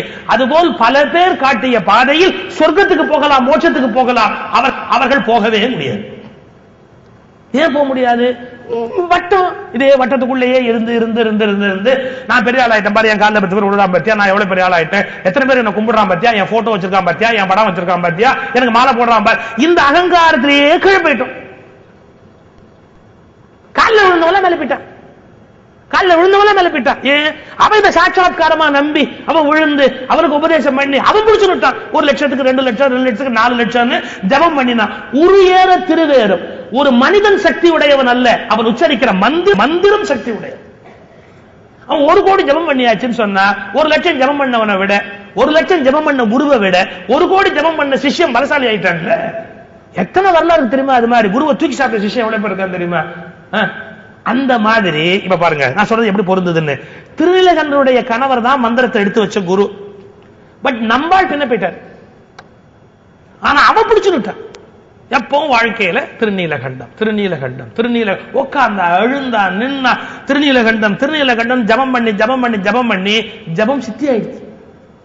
ஒரு ஜபம் சித்தியா இருக்கிறதுக்கு என்ன அடையாளம் தெரியுமா? ஒரு ஜபம் சித்தியா இருக்குங்கிறதுக்கு என்ன அடையாளம் தெரியுமா? அந்த மந்திரத்தை சொல்லுகிறவன், மந்திரத்தால் சுட்டப்படுகிற பொருள், இது மூணு தனித்தனியா நிற்கும். ஆரம்பத்துல ஒரு மந்திரம், அந்த மந்திரத்தை ஜபிக்கிறவன், அந்த மந்திரத்தால் சுட்டப்படுகிற பொருள், இது 3 தனியா நிற்கும். இந்த முக்கோணம் சுருங்கி சுருங்கி சுருங்கி மந்திரத்தால் சுட்டப்படுகிற பொருள், மந்திரம், மந்திரத்தை ஜெபிப்பவர், மந்திரத்தால் சுட்டப்படுகிற பொருள், மந்திரம், மந்திரத்தை ஜெபிப்பவர், 3 ஒரு புள்ளியில எப்போ வருதோ அப்ப மந்திர சித்தி ஆயிடுச்சு. இந்த டிஸ்டன்ஸ் குறைஞ்சிக்கிட்டே வந்து ஒரு புள்ளியில் ஆயிடணும். மந்திரம், மந்திரத்தை ஜெபிப்பவன், மந்திரத்தில் சுட்டப்படுகிற பொருள், 3ம் எப்போது ஒன்றாக லயமாகிறதோ அப்போது மந்திரம் சித்தியாகிவிட்டதுன்னு பொருள். இவ அப்படி ஆயிட்டா. திருநீலகண்டம் திருநீலகண்டம் திருநீலகண்டம் திருநீலகண்டம் ஜெபிச்சு ஜெபிச்சு ஜெபிச்சு ஜெபிச்சு ஜெபிச்சு இந்த அம்மாக்கு அப்படி சித்தி ஆயிடுச்சு அந்த மந்திரம். அவருக்கு அப்படி இல்லை, எடுத்து வச்சாரே ஒழிய கொடுத்து வைக்கல. எடுத்து வச்சு கொடுத்து வைக்கல. இவர் தான் எடுத்து வச்சார் மந்திரத்தை, கொடுத்து வைக்கல. இப்ப இந்த சூழல்ல நீங்க அந்த இன்சிடென்ட்டை பார்க்கணும். என்ன? அப்பேற்பட்ட பெருமை மிக்க அந்த திருநீலகண்டர் ஆனதம் கொள்வர் ஆங்கோர் பரத்தை பால் அணைந்து நன்ன. அப்படிப்பட்ட பெரியவராகிய கணவனாகிய திருநீலகண்டர் ஆனதம் கேள்வர் உறவினர் ஆங்கோர் பரத்தை பால் அணைந்து நன்ன. பரத்தைனா விலைமகள். பரத்தை பால் அணைந்து நன்ன போயிட்டு வர. மானம் உன் பொறாது வந்த ஊடல். இந்த அம்மா கதவை திறந்தா, பார்த்தா, முகத்தை சுழிச்சா, ஒண்ணு சொல்லல, உள்ள போயிட்டா. இப்ப நான் 2 கேள்வி கேட்கட்டுமா? இப்ப அந்த திருநீலகண்டர் தவறு பண்ணினார் அப்படிங்கறத இந்த அம்மா என்ன சிஐடி என்கொயரி போட்டு கண்டுபிடிச்சல, டிடெக்டிவ் ஏஜென்சி கிட்ட கொடுத்து என் ஹஸ்பண்ட் என்னென்ன பண்றான்னு கண்டுபிடிச்சு ஒரு ரிப்போர்ட் கொடுங்கன்னு கேட்டு அப்புறமா முடிவு பண்ணாளா? இல்ல. அப்ப இல்லாட்டி எப்படி தெரியணும்? ஹஸ்பண்டே உளறிட்டாரா நான் என்னென்ன தப்பு பண்ணினேன் அப்படி? ஒரு உண்மையை தெரிஞ்சுக்குங்க. என்னன்னா, சத்தியமான அன்புடைய மனைவி இடத்தில் ஒரு கணவனால் எதையும் மறைக்க முடியாது. அவன் எவ்வளவு வேணா வேஷம் போடலாம், எவ்வளவு ஒரு வார்த்தை சொல்ல வேண்டிய அவசியம் இல்லை. நீங்கள் சொல்லித்தான் உங்கள் மனைவி புரிந்து கொள்ள வேண்டும் என்ற அவசியம் இல்லை, இல்லை, இல்லவே. நீங்கள் சொல்லாமலேயே உங்கள் சகல தவறுகளும் உங்கள் மனைவிக்கு புரிந்துவிடும். ஏன் தெரியுமா? அவள் மனமும் எண்ணமும் எப்போதும் இவனை சுற்றி கொண்டே இருப்பதால் சாட்சி மாத்திரமாக இவன் தவறுகளை அவளால் உணர முடியும். இது பெரிய படைப்பினுடைய ரகசியம். நீங்க யாரும் போய் ஒத்துக்கு வர நான் தான் தப்பு சொல்ல வேண்டிய அவசியமே இல்லை. நீங்கள் உங்கள் தவறுகளை ஒப்புக்கொள்ளாமலேயே உங்கள் மனைவியால் உணர முடியும். She will able to trace it immediately. ஏன் அவன் மனசு எண்ணம் எல்லாம் இவன் பின்னாடி இருக்கு. அப்ப அதை வாட்ச் பண்ணிட்டே இருக்கு. சொல்லாமலேயே அந்த விஷயம் அங்க போயிடும். வந்து இப்படி பார்த்தா ஐயா தப்புன்ட்டு வந்திருக்கிறார். இவர் ஒண்ணு சொல்லல, தப்புன்ட்டேன்னு சொல்லல, பக்கத்து வீட்டுக்காரங்க வந்து சொல்லல, எதிர்த்து வீட்டுக்காரங்க வந்து சொல்லல. இந்த கதவை திறந்தா பார்த்தா குபேர்னு வந்துதான் மான உணர்ச்சி. மானம் முன் பொறாது வந்த ஊடலால் மனையின் வாழ்க்கை ஏனைய எல்லாம் செய்து உடன் உரை இசையரானார். மான உணர்ச்சி உள்ள போயிட்டார். அது என்ன மான உணர்ச்சி? ஒண்ணு, ஒரு கணவன் மனைவி கேட்கிறா சாப்பிடுறீங்களா அப்படின்னு. இந்த கணவன் சொல்றான், இல்ல இல்ல நல்ல சாப்பாடு சாப்பிடணும் முடிவு பண்ணிட்டேன், ஹோட்டலுக்கு போறேன். இந்த பெண்ணுக்கு அவமானம் தானே. இவ சமைச்சு வச்சிருக்கா, இவ சமையலை விட ஹோட்டல்ல போய் சாப்பிட போறேன், நல்ல சாப்பாடு சாப்பிடணும் முடிவு பண்ணிட்டேன், ஹோட்டலுக்கு போறேன்னா இந்த பெண்ணுக்கு ஒரு அவமானம் வரும். ஏன்? இவ சமையல் நல்லா இல்ல, அவன் அதை சொல்லல, நல்ல சாப்பாடு சாப்பிடணும், நான் வெளில போய் சாப்பிடுறேன். இதே தான் குடும்பத்துக்கும் பொருந்தும். மனைவி அழகா இருக்கா, நல்லா இருக்கா, இவன் வெளில போய் ஒரு விலைமகள் வீட்டுக்கு போயிட்டு வர்றான் அப்படின்னு சொன்னா சமையல் நல்லா இல்லைன்னு சொன்ன மாதிரி மையல் நல்லா இல்லைன்னு சொல்லியிருக்கான் இல்லையா? சமையல் நல்லா இல்லைன்னு சொன்ன மாதிரி மையல் நல்லா இல்லைன்னு சொல்லியிருக்கிறான். சமையல் நல்லா இல்லைனாலே அவமானமா இருக்கு, அப்ப மையல் நல்லா இல்லைன்னா அவமானமா இருக்காதா? இது ஒரு மான உணர்ச்சி. நாம இருக்கிறோம் கண்ணுக்கு கண்ணா, இவர் வெளில போயிட்டு வந்திருக்கிறார், அப்ப நமக்கு என்ன மரியாதை இருக்கு? ஒரு அவமான உணர்ச்சி, அவளுக்கு வெக்கம். எனவே மானம் முன் பொறாது வந்த ஊடல். இது முதல் அர்த்தம், சாதாரண அர்த்தம், நியாயமான அர்த்தம், இயல்பான அர்த்தம். கொஞ்சம் உள்ள போவோமா? ரொம்ப உத்தமமான மனைவி மானவமான தன்னை பத்தியே நினைக்கிறது இல்லை. இவர் அங்க போயிட்டு வந்தா இவரை பத்தி இந்த சொசைட்டி என்ன நினைக்கும் என்று அவருடைய மானம் தன் மானம் என்று எண்ணி மானம் முன் பொறாது வந்த ஊடலாம். அது ஒரு படி மேல. ரொம்ப வளர்ந்துட்டவங்க தங்களுக்காக வைக்கப்பட மாட்டாங்க, அவங்களுக்காக வைக்கப்படுவாங்க. உங்களை பத்தி என்ன நினைப்பாங்க? அப்புறம் இவ்வளவு பெரிய கோயிலுக்கு போறார், சிவனை கும்பிடுறார், திருநீலகண்டம்னு சொல்றார், எனக்கு அந்த மந்திரத்தை எடுத்து கொடுத்தார், இவர் விலைமகள் வீட்டுக்கு போயிட்டு வராருன்னு தெருவில் எல்லாம் பார்த்தா இவர் என்ன நினைப்பாங்க? இவருடைய பெருமையே போயிடுமே என்று அவர் மீது உள்ள அன்பினால் அவரது மானத்தை தன்மானமாய் கருதிய அவமான உணர்ச்சியால் மானம் முன் பொறாது வந்த ஊடல். ஆனா அந்த அம்மா ரொம்ப உத்தமி. என்ன உத்தமி?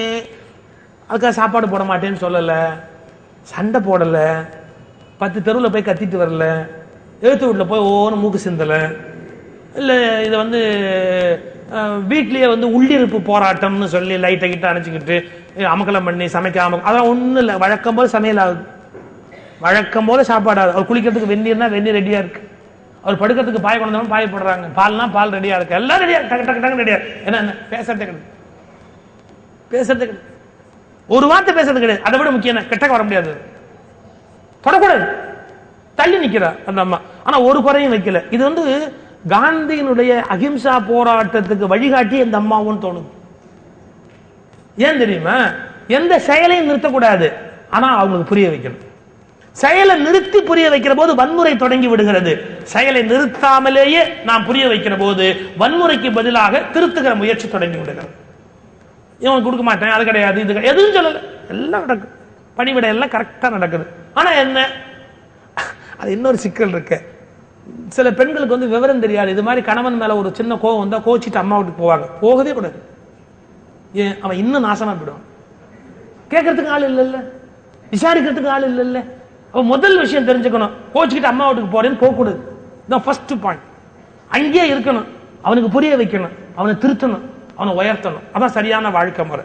இப்ப இந்த அம்மா எந்த பள்ளிக்கூடத்தில் படிச்சா, எந்த காலேஜில் படிச்சா தெரியல, ஆனா ஒரு கரெக்ட் லீடர். அவர் என்ன பண்றா? எல்லாம் ஏனைய எல்லாம் செய்தே, அவருக்கு வேண்டிய எல்லா பணிவுடையும் செய்யறா, ஒரு குறை வைக்கல. ஏனைய எல்லாம் செய்து உடன் உரை இசையரானார். கூடவே இருக்கிறாங்க, உடன் உரை இசையரானார். தேனலது கமலப்போதின் திருவினும் உருவம் மிக்கார். இப்ப நமக்கு ஒரு சின்ன சிக்கல் வருது. அவர் தன்னை தொடுவதை மட்டும் அவர் அனுமதிக்கவே இல்லை, பாக்கி எல்லா வகையிலேயும் கணவருக்கு ஒத்துழைப்பு செய்து கொண்டிருக்கிறார். இதுக்கு என்ன பேரு? ஊடல்னு பேரு, புலவின்னு பேரு. ஊடல்னா கணவனுக்கும் மனைவிக்கும் இடையில வருகிற எளிய கருத்து வேறுபாட்டுக்கு ஊடல்னு பேர். விறகு கட்டையெல்லாம் பிறந்தா அதுக்கு ஊடல்னு பேர் இல்லை, உள்நாட்டு யுத்தம்னு பேர். வைக்கும் போது சில பேர் டம்ளர் டங்குன்னு இருப்பாங்க, அது ஊடலுடைய யுத்த பிரகடனம்னு அர்த்தம். அதான் ஆரம்பம். வைக்கும் போது சில சில பேர் ஒய்ஃபை கேட்பான், எங்க வெளியே போயிருந்தியா, இவனுக்கு ஏதாவது பேசணும், அக்கா மெதுவாக கேட்பான், எங்க வெளியே போயிருந்தியா, ஏன் அப்படியே போவேன்னு நினைச்சியா, அப்படியே போயிடுவேன்னு முடிவு பண்ணி இவன் ஏதாவது சொன்னா ஏதாவது ஒரு இவன் வந்து அர்த்தம் பண்ணிட்டு சண்டை போடுறது. அப்புறம் பேசுற நேரத்தில் பேசுறது இல்லை, பாத்திரத்தில் ஒரு சத்தம் வரும், கோவத்தில் என்னன்னா பூ வச்சுக்க மாட்டாங்க, ஏதோ அந்த கோவத்தை வெளிப்படுத்திக்கிட்டே இருப்பாங்க. ஆனா முழுக்க என்னன்னா இவன் கவனிக்கணும், இவன் அட்டென்ஷனை வந்து ஈர்த்துக்கிட்டே இருக்கணும். நம்ம பார்த்தா தானா உணர மாட்டான். இந்த மாதிரி மெல்லிய கோபம் வந்து வாழ்க்கையினுடைய சுவையான பகுதிங்கிறார் திருவள்ளுவர். மெல்லிய கோபம் இருக்கு இல்லையா, வாழ்விலேயே ஒரே மாதிரி 7th ஸ்டாண்டர்ட் டைம் டேபிள் போட்ட மாதிரி குடும்பம் நடத்தினா குடும்பமா இருக்கு. சிலபஸ்ல பாடம் நடத்துற மாதிரி ஒரு கருத்து வேறுபாடு, ஒரு பகை, அவன் போகக்கூடாதுன்னு சொல்ற இடத்துக்கு இப்ப போயிட்டு வருது, அம்மா பார்க்கறதுக்கு போயிட்டு வருது, உங்க அண்ணன் வரப்படாதுன்னு சொல்லி அவங்க அண்ணன் வந்துட்டு போறது, இதெல்லாம் குடும்பத்துல சுவாரஸ்யமே. அது ஊழல் இருக்கும், ஆனா அது சுவாரஸ்யமா இருக்கும். எழுதுறாரு, உப்பு மாதிரி இருக்கணும் ஊழல்.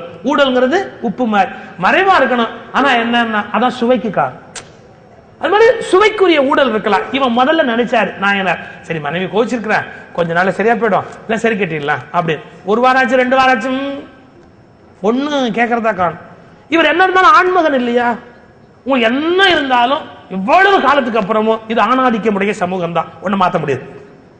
அதுக்கு பெண்கள்லாம் கோவப்படுறாங்க, இது ஆணாதிக்கமுடைய சமூகம்னு. ஒண்ணு தெரிஞ்சுக்கங்க, ஆம்பளை எல்லாம் ஒன்னா மாநாடு போட்டு ஆணாதிக்கம் பண்ணல, இயற்கை அப்படி பண்ணிடுச்சு. நீங்க இயற்கையா புரிஞ்சுக்கணும், தரிசனம் பண்ண தெரியணும். ஏன் ஆம்பளை எல்லாம் ஒன்னா ஒரு அசோசியேஷன் வச்சு வாங்க இனிமே பெண்களை அடக்கி ஆளுவோம்னு சொல்லி இந்த தீர்மானம் போட்டா எல்லாம் அடக்க ஆரம்பிச்சா உலகம் முழுக்க இயல்பா நடந்து போச்சு. ஏன்னா ஒரு வகையான வலிமை ஆணுக்கு இயற்கையா இருக்கு, அந்த அதை பயன்படுத்தி பெண்ணை அடிமைப்படுத்திட்டான். நான் அதை நியாயம்னு சொல்லல, ஆனா யோசனை பண்ண வேண்டியிருக்கு. என்ன இயற்கை அதுதான் அப்படிங்கறத ஒத்துக்க வேண்டிய கட்டாயம் இருக்கு. இப்ப பாருங்க, அவரு என்ன என் மனைவி நான் ஏதோ தப்பு பண்ணிட்டு நான் ஃபீல் பண்றதுக்கு தப்புன்னு ஸ்டில் என்ன மன்னிக்க மாட்டேங்கிற, இன்னும் என்னோட சண்டை போட்டு உட்கார்ந்துருக்கிற. அவர் நேரா புறப்பட்டு வந்தார். இங்கே 3 புலவி தீர்க்க அன்பனார் முன்பு சென்று, இந்த சண்டை என்னோட ஸ்டாப் பண்ணணும், இது சரியா இல்ல, வீட்டுக்குள்ள இப்படி இருக்கிறது சரியா இல்ல, அதுக்கு நேர கிட்டக்க வந்தார். 3 புலவி தீர்க்க அன்பனார் முன்பு சென்று பூன் தயங்கு இளமென் சாயல் பொற்கொடி அணையார் தம்மை. அழகான பொற்கொடி மாதிரி இருக்கிற அந்த அம்மா, பூன் தயங்கு இளமென் சாயல் பொற்கொடி அணையார் தம்மை. இந்த பார், வேண்டுவ இறந்து கூறி சண்டை போடல, முதல்ல பணிவா சொல்றார், நீ இல்லாம என்னால இருக்க முடியாது, நம்ம ஒன்னா இருக்கணும், ஒரே வீட்டுக்குள்ள இருக்கிறோம், நீ இப்படி அந்நியமா தீவா இருந்தா எப்படி நம்ம இருக்க முடியும், நீ இல்லாம என்னால இருக்க முடியாது, வேண்டுவ இறந்து கூறி. இன்னொரு அர்த்தம் சொல்லட்டுமா, ஒரு பெண்ணுக்கு கொஞ்சமாவது விட்டு கொடுக்கிற குணம் வேண்டாமா, உனக்கு என்னென்ன வேண்டும் தெரியுமா அப்படின்னு அவளுக்கு வேண்டியவற்றை இறந்து கூறி. இன்னொன்னு, நீ இல்லாம என்னால இருக்க முடியாது, நீ எனக்கு வேண்டும் அப்படின்னு வேண்டுவ இறந்து கூறி. ஒரு குடும்பத்தில் இப்படித்தான் இருக்கும், முன்ன பெண்ண இருக்கும், அட்ஜஸ்ட் பண்ணி தான் போகணும், ஏத்துக்கூடாதா, வேண்டுவ இறந்து கூறி. அந்த இறந்துங்கிறது என்ன அர்த்தம்னா யாசகம், பணிவாத்தான் கேட்டார், வேண்டுவ இறந்து கூறி. அந்த அம்மா பேசவே இல்லை. இவர் சொல்ற எதையும் காதல போட்டுக்கல, பேசாம நிக்கிறாங்க, எதிர்த்து பேசல, மறுத்து பேசல, ஒண்ணுமே சொல்ல, பேசாம நிக்கிறார். அவர் என்ன நினைச்சிட்டாரு, லிபர்ட்டி எடுத்துக்கிட்டார். நம்ம ஒய்ஃப் தான், நம்ம வீட்டு நம்ம கொண்டு வந்து வீட்டுல வைத்திருக்கிறவள் தானே, என்ன பெருசா எழுத்துற போறா, இவளுக்கு என்ன அப்படி ஒரு பெரிய சக்தி இருக்க போது, இல்ல இவன் நம்மள என்ன பண்ணிட முடியும் அப்படிங்கிற ஒரு அரகன்ஸ் என்ன வேணாலும் இருக்கலாம். ஆனா அவர் சாஃப்ட் தான். மெய்யுற அணையும் போதில், கிட்டக்க போய் சரி சரி கோபத்தை விட்டுடு அப்படின்னு அப்படி தொட போற, மெய்யுற அணையும் போதில். இப்ப அந்த அம்மாக்கு டயலாமா, கணவன் தொட வர்றான், எப்படி நிறுத்துறது? ஒரு வன்முறை போராட்டம் நடத்த முடியுமா? வேற ஒரு விட அருவாள் எடுத்து வெட்டுற மாதிரி வெட்ட முடியுமா? என்ன முடியாது. அந்த அம்மா உடனே பின்னாடி போற, தொடாதே அப்படி, தொடாதேங்கிற எண்ணத்துல பின்னாடி போற, இனி போறதுக்கு இடம் இல்லை, பின்னாடி மாட்டியாச்சு. அவர் தொட வந்த அந்த அம்மாக்கு என்ன சொல்லணும் தெரியல, தீண்டு நீர் ஆயின். தொட்டிங்கன்னா சேக்கிழாருடைய அருமை சொல்லட்டுமா, தொட்டிங்கன்னா சொன்னாலே ஒழிய என்ன நடக்கும்னு சொல்லல.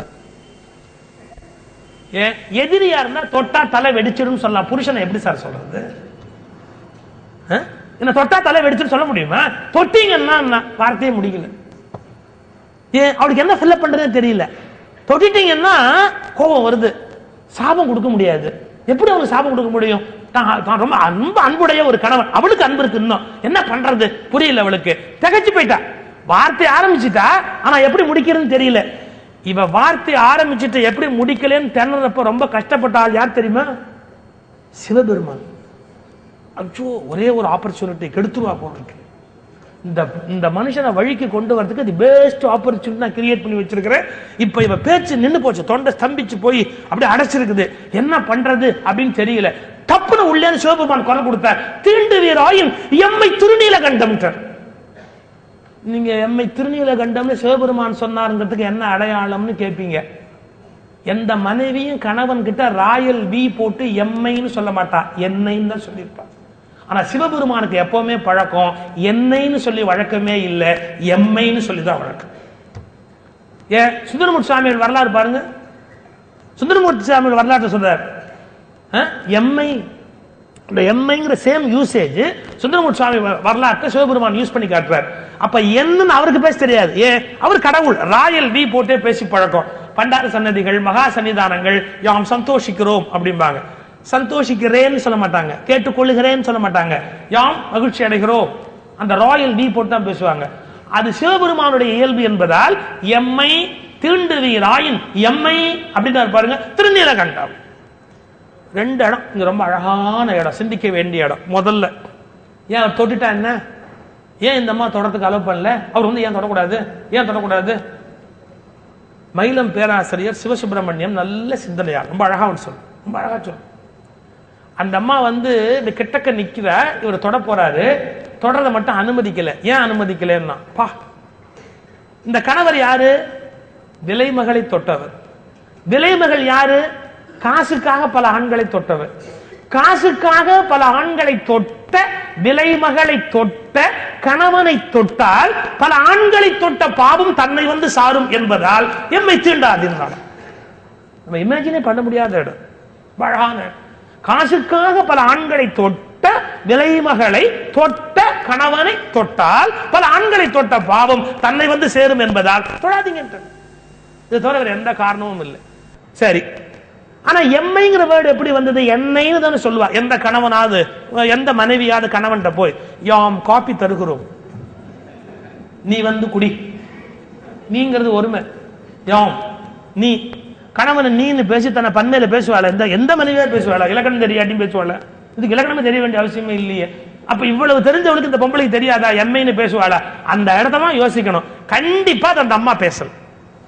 அந்த அம்மா பேசியிருந்தா என்னைன்னு தான் வந்திருக்கும். சிவபெருமான் உள்ளே இருந்து குரல் கொடுத்துட்டா, ஐயோ இது தப்பா போயிடும் போல் இருக்கே அப்படின்னு டப்பிங் வாய்ஸ் எப்படி கொடுத்தாருன்னா, திண்டு வீராயின்னா எம்மை திருநீலகண்டம் முந்திக்கிட்டார். இந்த எம்மை அப்படின்னு கேட்ட உடனே ஷாக் ஆயிட்டார்.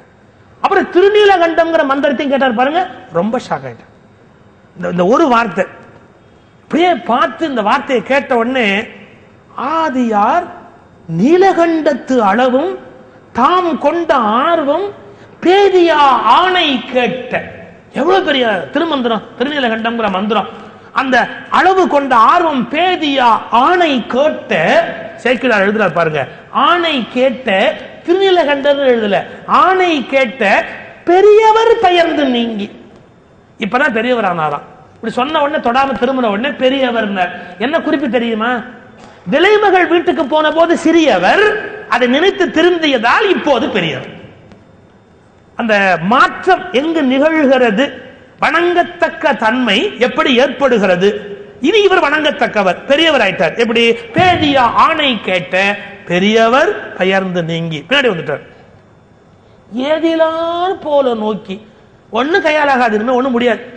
அந்த ஏதிலார் போல நோக்கி எம்மை, அவருக்கு புரியல. நீ என்னைன்னு சொல்லாம எம்மைன்னு ஏன் சொன்ன, எம்மை எம்மை என்றதனால் நீ எம்மைன்னு சொல்லிட்டதால மற்ற மாதரார் தம்மையும் எந்த மனத்திலும் தீண்டி. இப்ப அவருக்கு அந்த மாற்றம் கரெக்டா ஏற்படுத்தி, அந்த எம்மைன்னு சொன்னதாலதான் நாம இனிமே எந்த பண்ணையும் தொடக்கூடாது அப்படிங்கிற எண்ணம் அவருக்கு வந்து இல்லட்டு வந்திருக்குமா. சிவபெருமான் எப்படி அடிச்சாரு பாருங்க, எம்மைன்னு பாருங்க.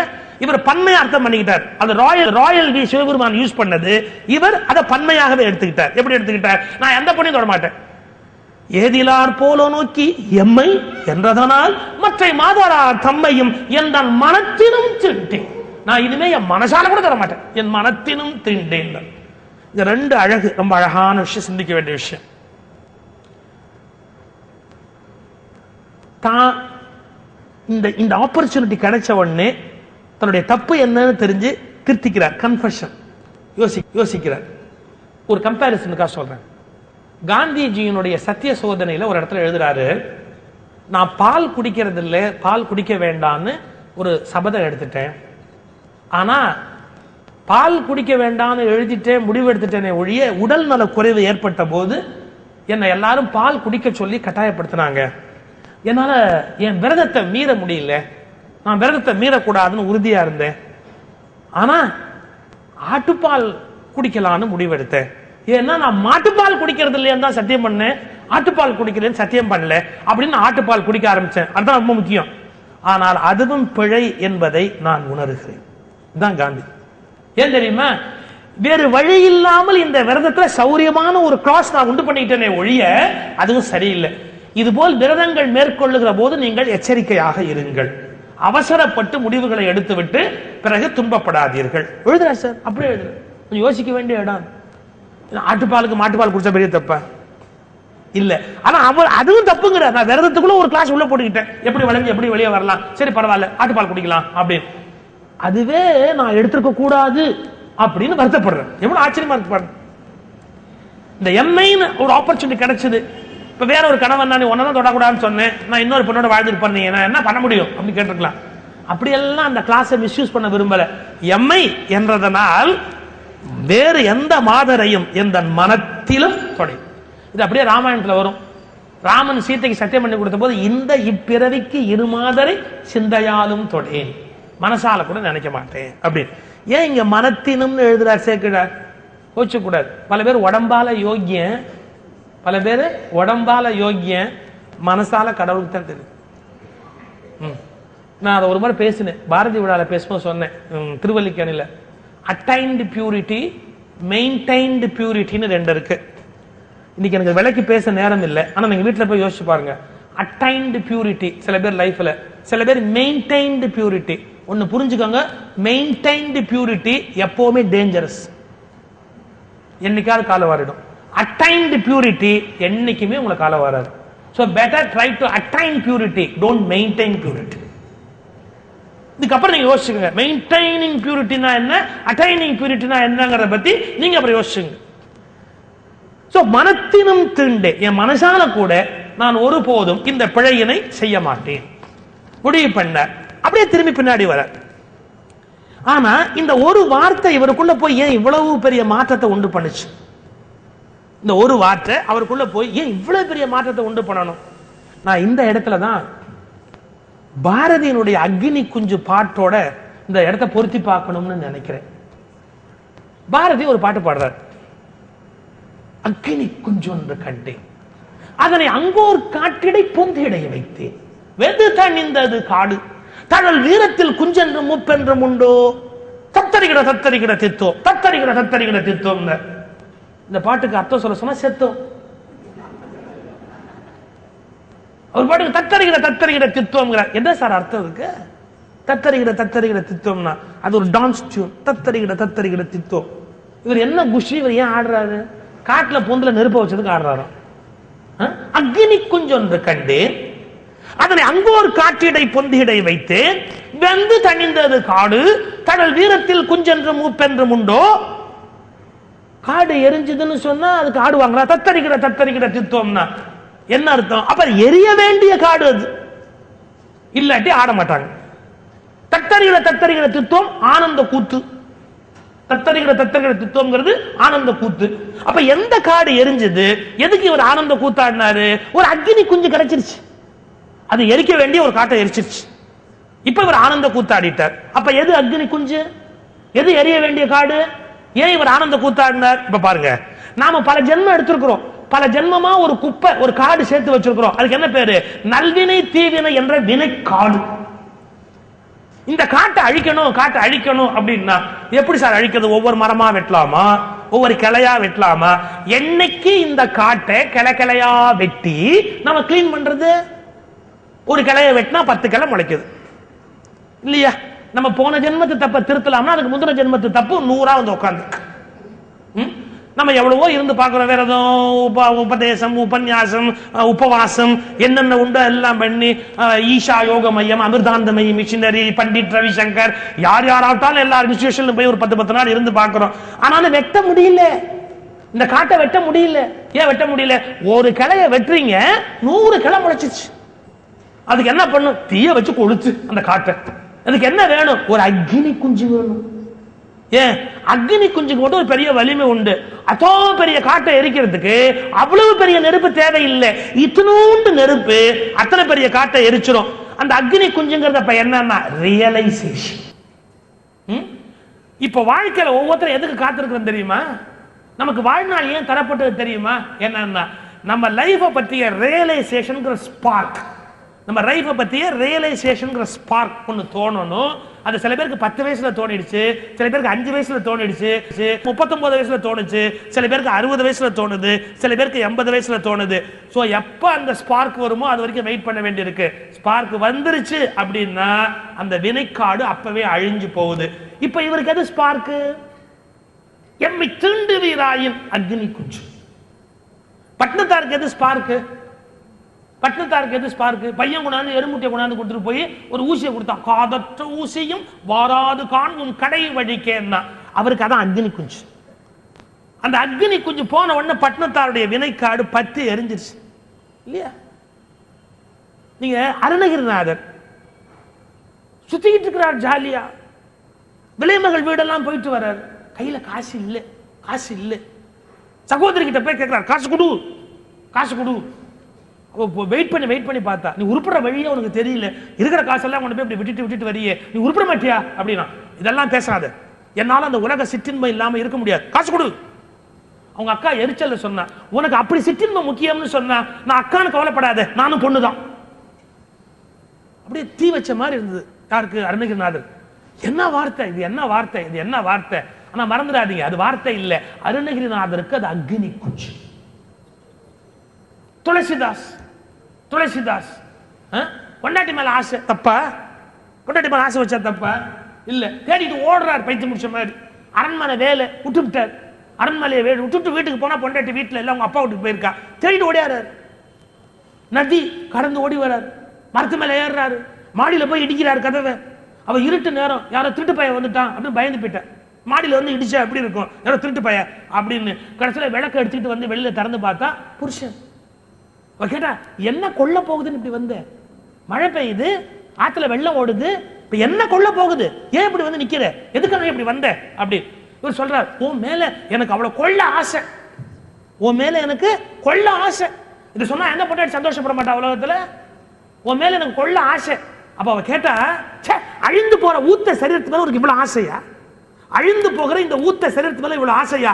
இந்த ஆசை உனக்கு ராமநாமத்து மேல வரக்கூடாதா அப்படின்னா, அக்னி குஞ்சொன்று கண்டேன், அங்க ஒரு காட்டிடை பொந்திடை வைத்தேன்.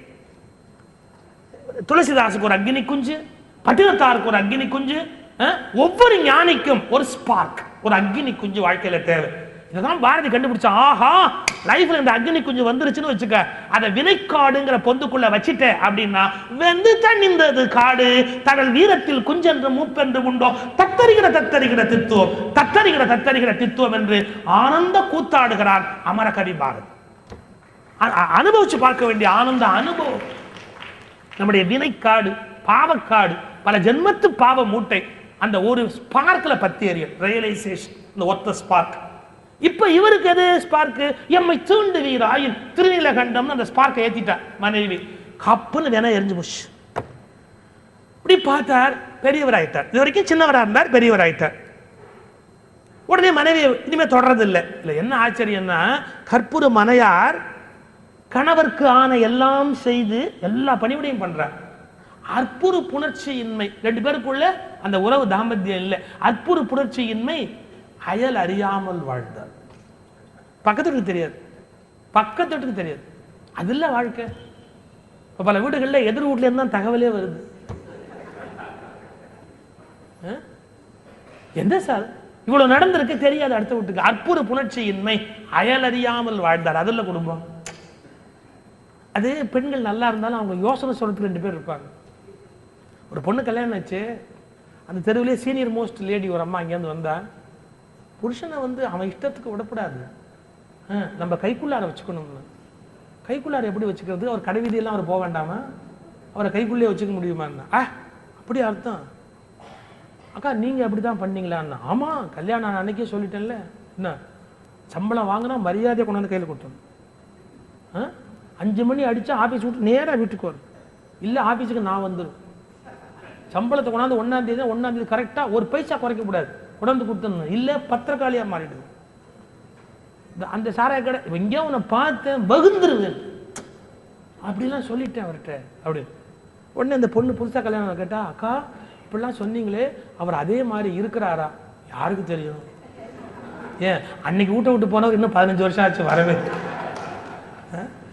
அப்ப எதுக்கு இந்த யோசனை சொல்றான்னா, அவளுக்கு பேச்சு துணைக்கு ஆள் இல்லை, இவளையும் அது மாதிரி ஆக்கி நமக்கு பேச்சு துணைக்கு வச்சுக்கலாம். எவ்வளவு அருமையான ஐடியா பாருங்க.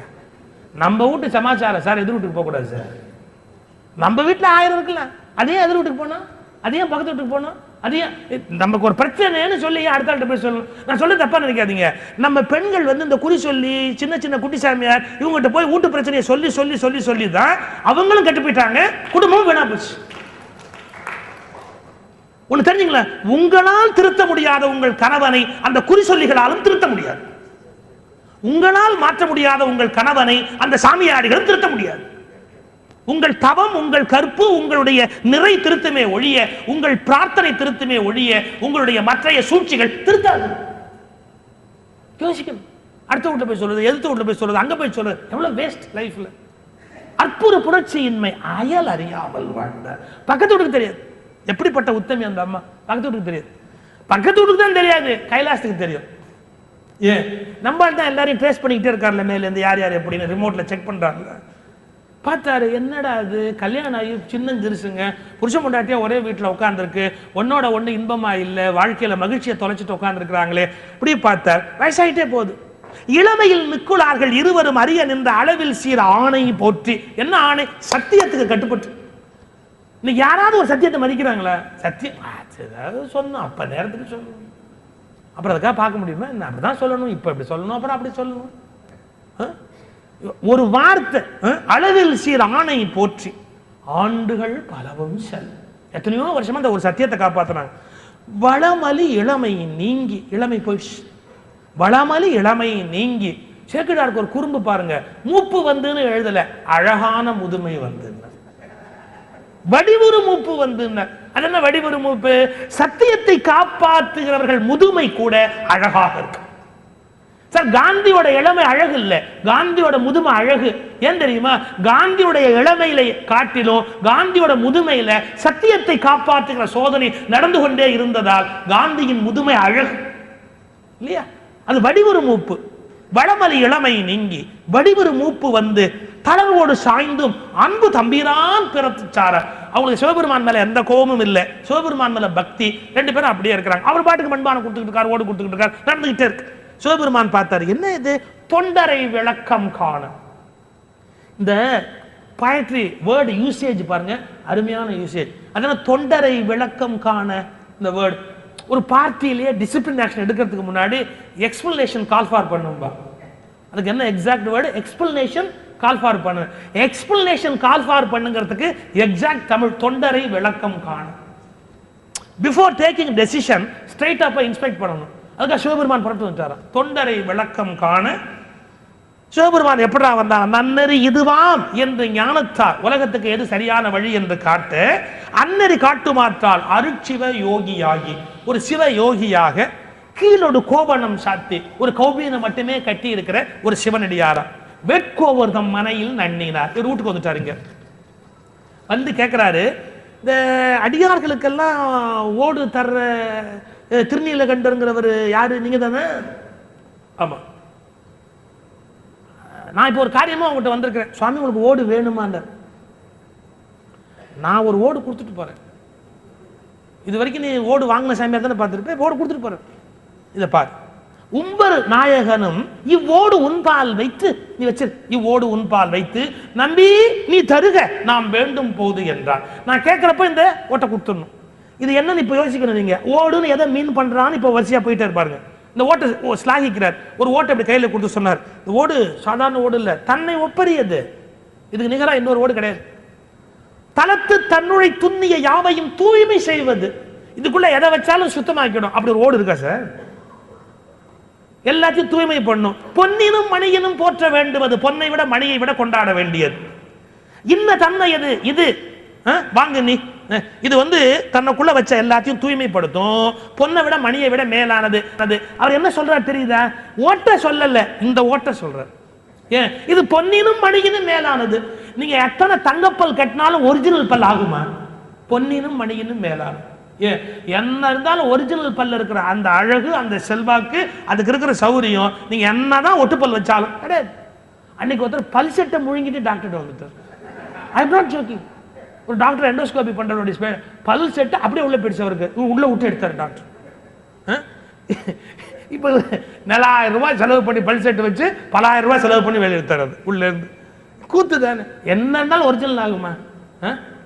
தன்னை ஒப்பறியது. இதுக்கு ஈக்குவலா இன்னொன்னு சொல்லவே முடியாது. நான் முதல்ல சொன்ன பாருங்க, இந்த பாடி எவ்வளவு வண்டர்ஃபுல் மிஷின் அப்படின்னு. இதுக்கு ஈக்குவலா என்ன நீங்க பண்ணாலும் ஒன்னும் இதுக்கு நிகர் ஆகாது. அதை விட முக்கியம் என்னன்னா, தன்னுள் வைத்ததை தூய்மைப்படுத்துவதுன்னு பாருங்க. கொன்னுட்டேன் என்ன, இந்த சரீரத்துக்குள் ஆத்மா இருக்கும் போதுதான் பிறவியின் பாவங்களை தூற்றிக்கொண்டு அடுத்த ஜென்மத்துக்கு தூய்மையாக போக முடியும். ஆத்மா அந்தரத்தில் இருக்கும் போது பாவங்களை தூற்றிக்கொள்ள முடியாது. தன்னுள் வைப்பதை சுத்தப்படுத்தக்கூடிய வலிமை உடையது. எனவே இந்த உடம்பு, அவர் சொல்றாரு உங்களுக்கு நல்ல உடம்பு கொடுத்துருக்கேங்கிறாரு. இவருக்கு புரியல, ஓடு கொடுத்துருக்காரு நினைச்சுக்கிட்டார்.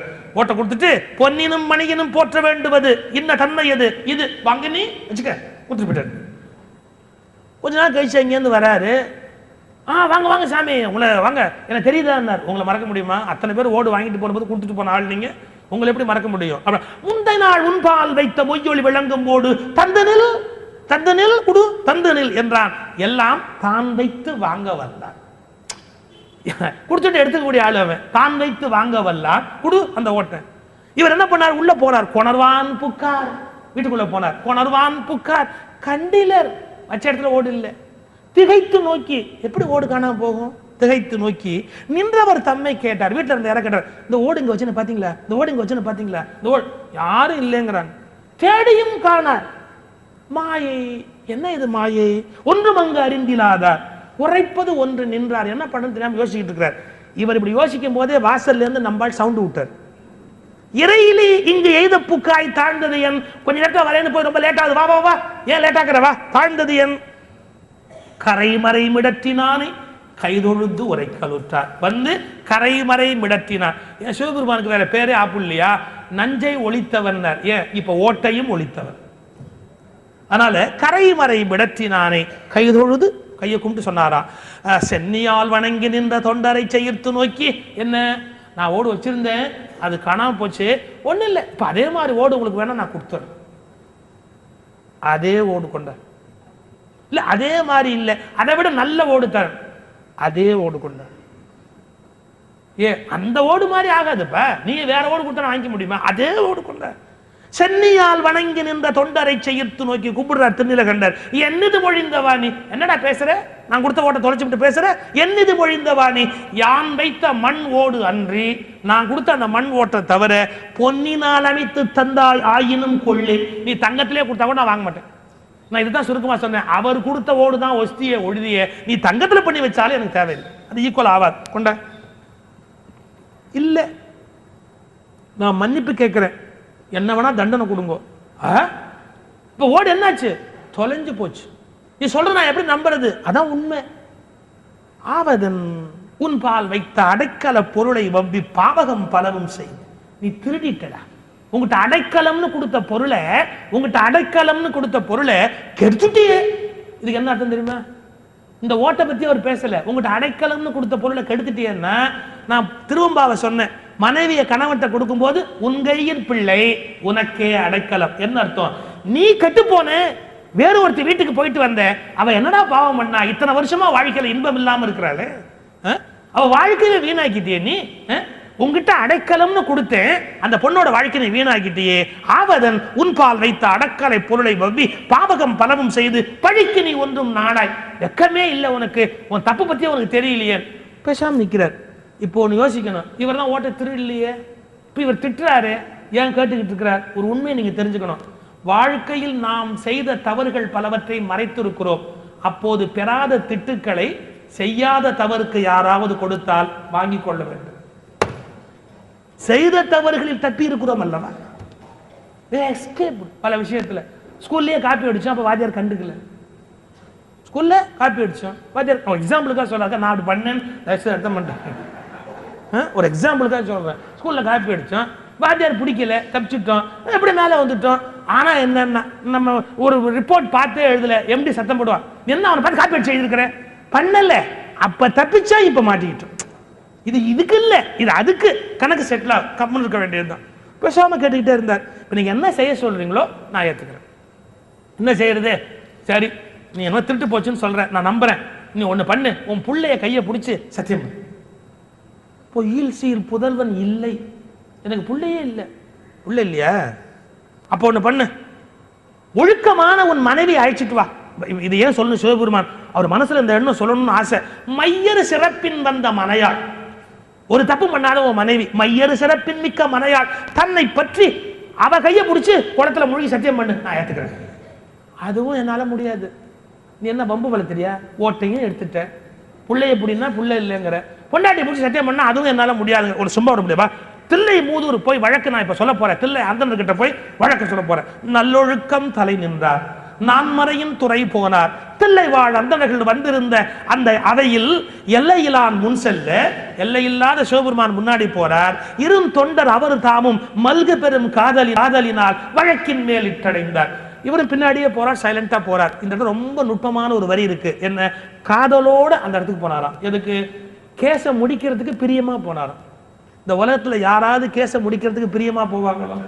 கேஸை எப்படியெல்லாம் வளர்த்தி காலம் வரைக்கும் கொண்டு போலாம் தான் யோசிப்பாங்களே ஒழிய, நடத்துங்கோ நம்ம கேஸ அப்படின்னு யாராவது சந்தோஷமா போவாங்களா?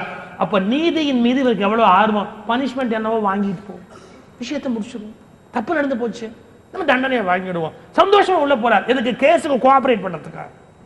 இவர் போய் நின்னார், எல்லாம் கேட்டாங்க. வழக்கு விசாரணை எல்லாம் முடிஞ்சிருச்சு. என்னப்பா அவர் சொல்றதானப்பா கரெக்ட், ஒண்ணு ஓட்ட கொடுத்துரு, ஓடி இல்லைன்னா பிள்ளைய தொட்டு கொடுங்க, உனக்கு பிள்ளை இல்லைன்னு எங்களுக்கே தெரியும், ஆனா உனக்கு மனைவி இருக்கிறா, அவன் மனைவியை பிடிச்சி குளத்துல மூழ்கி கொடுத்தா விஷயம். இவர் சொன்னார் பாருங்க ஒரு வார்த்தை, பொருந்தும் வகையால் மூழ்கி தருகிறேன். எப்படி முடியுமோ அப்படி தர்றேன் சத்தியத்தை, எப்படி முடியுமோ அப்படி. யாருக்கும் புரியல அது என்ன, எப்படி முடியுமோ அப்படிங்கிறது என்னன்னு தெரியல. பொருந்தும் வகையால் மூழ்கி தருகிறேன். போய் மனைவியை கூப்பிட்டார்.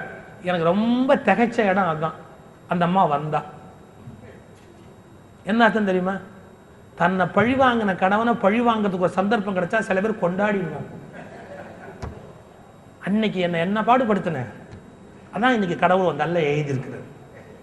சில பேர் சின்ன வயசுல மனைவி இருக்கும் போதே இன்னொரு பெண்ணோட வாழ்ந்துருவான், அவன் செத்துக்கிட்டு போயிடுவான், இவனுக்கு வயசாயிடும், இருமிக்கிட்டே இருப்பான். அப்போ ஒய்ஃபை கூப்பிடுவான், தண்ணி கொடு அப்படின்பா. கூப்பிடிய இப்ப கூப்பிடு, ஏன் அவளை கூப்பிடுறது? கொன்னுடுவான். தப்பு தான் பண்ணுனா, பட் இவனை நைக்கிறதுக்கு இதுவா நேரம்? அது காலம்னு ஒண்ணு இருக்குல்ல. இந்த அம்மா எவ்வளவு பெரிய ஒத்துழைப்பாருங்கன்னா, தன் கணவனை மாட்டி விடுறதுக்கு எவ்வளவு அருமையான நேரம். நான் வர முடியாதுன்னா கதை கந்தலா போயிடும்ல. அந்த நிலையிலேயே கணவனுக்கு கெட்ட பேர் வரக்கூடாது. ஏன்? அவர் திருடல, திருடாதவருக்கு திருடன்னு கெட்ட பேர் வரக்கூடாது இல்லையா? ஓடி வந்தாலும் கணவன் பேர் கெட்டுடக்கூடாது அப்படின்னு ஓடி வந்தாலும் அந்த அம்மா எப்பேற்பட்ட ஒத்துழைப்பார். வந்து குளத்துல இறங்குறாங்க, தண்டு ஒரு கழி. ஏன்னா அவங்களுக்கு தெரியும் அந்த கழிக்கு தீட்டு கிடையாது, தொடுகிற குற்றம் கிடையாது. தொடுவதால் ஏற்படக்கூடிய அந்த பிழை தண்டு மூலமா ஏற்படாது. அந்த பக்கம் அந்த அம்மா, இந்த பக்கம் குளத்துல முழுக போறாங்க. இவர் நில்லு, இது என்ன புது டிராமாவா இருக்கு? ஒரு ஜம் பண்ண கையை பிடிச்சி ஒருத்தர் தொட்டு தனிக்குள்ள இறங்க வேண்டியது தானே. அப்ப சொல்றார், தில்லை அந்தணர்கள் குளத்தங்கரை சுத்தி எல்லாம் நிக்கிறாங்க, ஒரே திரண்டு இருக்கு. அப்ப தில்லை கண்ட ஒரு வார்த்தை சொன்னார், அவளை தொடுகிற யோகியதை எனக்கு இல்லை. நாம் நிறைய யாருக்கோ தவறிழைத்து விட்டு, யாரையோ துன்புறுத்தி விட்டு கடவுளை சரி கட்டினால் கடவுள் மன்னிப்பதில்லை. ஆனால் தவறுகளை உணர்ந்து வருந்தினால், தவறுகளை உணர்ந்து ஒப்புக்கொண்டால் கடவுள் மன்னிக்கிறார். இது இந்த ரிலிஜனுடைய அழுத்தமான கருத்து. நீ எங்கேயோ தப்புன்ட்டு அதுக்கு ஏதோ ஒரு பரிகாரம் சொல்லி நீ போய் கடவுள்கிட்ட போய் சரி கட்டினா அந்த வேலையை கடவுள் ஒத்துக்க மாட்டாரு. நீ உன் தப்பை ஒத்துக்கிட்டியா? உன் தப்பை உணர்ந்துட்டியா? அதுக்கு ஓப்பன் கன்ஃபெஷன் ரெடியா இருக்கிறியா? அது பாவம்னு உனக்கு புரிஞ்சு போச்சா? ஒத்துக்க, கடவுள் மன்னிக்கிறார். அதை விட முக்கியம், நீ யாருக்கு தவறளித்தாயோ அவர்கள் மன்னிப்பது கடவுள் மன்னிப்பதை விட முக்கியம். நீ யாருக்கோ தப்பு பண்ணிட்டு கடவுள்கிட்ட போய் மன்னிப்பு கேட்கிற அப்படின்னா இவங்க நிலைமை, நீ யாருக்கு தவறளித்தாயோ அவங்க கிட்ட மன்னிப்பு கேள், ஊர் உலகம் தெரியும்படியா மன்னிப்பு கேள். வேணும். அந்த அம்மா தவிக்கிறா, ஐயோ நம்ம கணவருக்கு இப்படி ஒரு அவமானம் வரணுமா, எல்லாரும் முன்னிலையும் இதை சொல்லணுமா, இது வேண்டாமே வேண்டாமே. அந்த அம்மா தவிக்கிறா, ஐயோ கடவுள் இதை சொல்லக்கூடாது அப்படி. இதெல்லாம் சொல்ற வரைக்கும் அவர் கேட்டுட்டு உட்கார்ந்துருக்கிறார். அப்படியா, அப்ப சரி உன் சௌரியம் போல முழுக்கு, அப்ப பரவாயில்ல. அப்போ அந்த பாவத்தை வெளியே சொல்லிடணுமா, சொல்லி முடிச்ச உடனே முழிக்க அப்படி தண்ணிக்குள்ள 2 பேரும் முங்கி அப்படி மாதை தீண்டிக் கொண்டு உடன் மூழ்கினார். தண்டை பிடிச்சிட்டு ஒரு உள்ள இறங்குறார். அப்படி எந்திரிச்சு வெளியே வந்த போது பூ மழை பொழிந்ததாம். அதை விட ஆச்சரியம் என்னன்னா, துண்ணிய விசும்பினோடு துணையுடன் விடைமேற்கொண்டார். மேல சிவபெருமான் பார்வதியோட வந்திருந்தாராம். ஏன் அப்படின்னா, இந்த புரோட்டோகால்னு ஒண்ணு உண்டு. இவர் மனைவியோட சத்தியத்தை நிரூபித்ததால அவர் மனைவியோட வந்து வாழ்த்தினார். இவர் தனியா இருந்தா தனியா வந்து வாழ்த்துவார், பிள்ளையோட இருந்தா பிள்ளையோட வருவார். சிறுத்தொண்டர் கதையில முருகனோட வர்றார், பிள்ளையோட இருந்தா பிள்ளையோட வருவார், தனியா இருந்தா தனியா வருவார், ஒய்ஃபோட இருந்தா ஒய்ஃபோட வருவார். அந்த புரோட்டோகால் மெயின்டைன் பண்றாராம். பார்வதியோட வந்தாராம். வந்து சொன்னாராம் அருமையான வார்த்தை, வென்ற 5 மிக்கீர், 5 பொறிகளை ஜெயிச்சிட்டியப்பா, பக்கத்திலே மனைவி இருக்கிறா, சத்தியம் பண்ணா என்னன்னு மறுபடியும் தொட போலியே. அந்த அம்மா அதுக்காக அந்த ஒரே வார்த்தைக்காக இவ்வளவு நாள் வாழ்க்கையில இளமையை விட்டு உட்கார்ந்து இருந்தாரு. நீங்க 2 பேரும் தவ முனிவர். தப்பு பண்ணினா தப்பு இல்லைங்க, அந்த தப்பை உணர்ந்து திருந்திட்டா அதுவே யஜ்யம் ஆயிடுது, யாகம் ஆயிடுது, தவம் ஆயிடுது. தப்ப மறைக்க மறைக்க மறைக்க மறைக்க தப்பு தப்பாயிட்டே போகும். இதுதான் லைஃப். தப்ப நாம ஒத்துக்கிட்டு திருந்திட்டோம் அப்படின்னா புரிஞ்சு போச்சு. லைஃப்ல நாம இவால்வ் ஆயாச்சு, எவல்யூஷன், மேல் நோக்கி பயணம் புறப்பட்டாச்சு. வென்ற 5 மிக்கீர் விருப்புடன் இருக்க நம்பால் என்றும் நீங்கு இளமை நீங்க. என்னைக்கு நீங்க இளமையா இருங்க, சந்தோஷமா இருங்க என்று சிவபெருமான் வரம் கொடுத்தார் அப்படின்னு அந்த திருலிங்கனாருடைய கதை முடியும். என்ன குறிப்பு? வாழ்வில் தவறு செய்யாதவர்கள் இல்லை, தவறுக்கு திருந்துவதும் வருந்துவதும் வாழ்வின் மிக முக்கியமான பகுதி. இறைவன் தவறு செய்தவர்களை ஒதுக்கி விடுவது இல்லை. அவர்கள் திருந்தி வருந்தி மாறி வருகிற போது நாய் போல் இருந்தாலும் அவரை நாயன்மாராக உயர்த்துவதற்கு கடவுளின் கருணை தயாராக இருக்கிறது.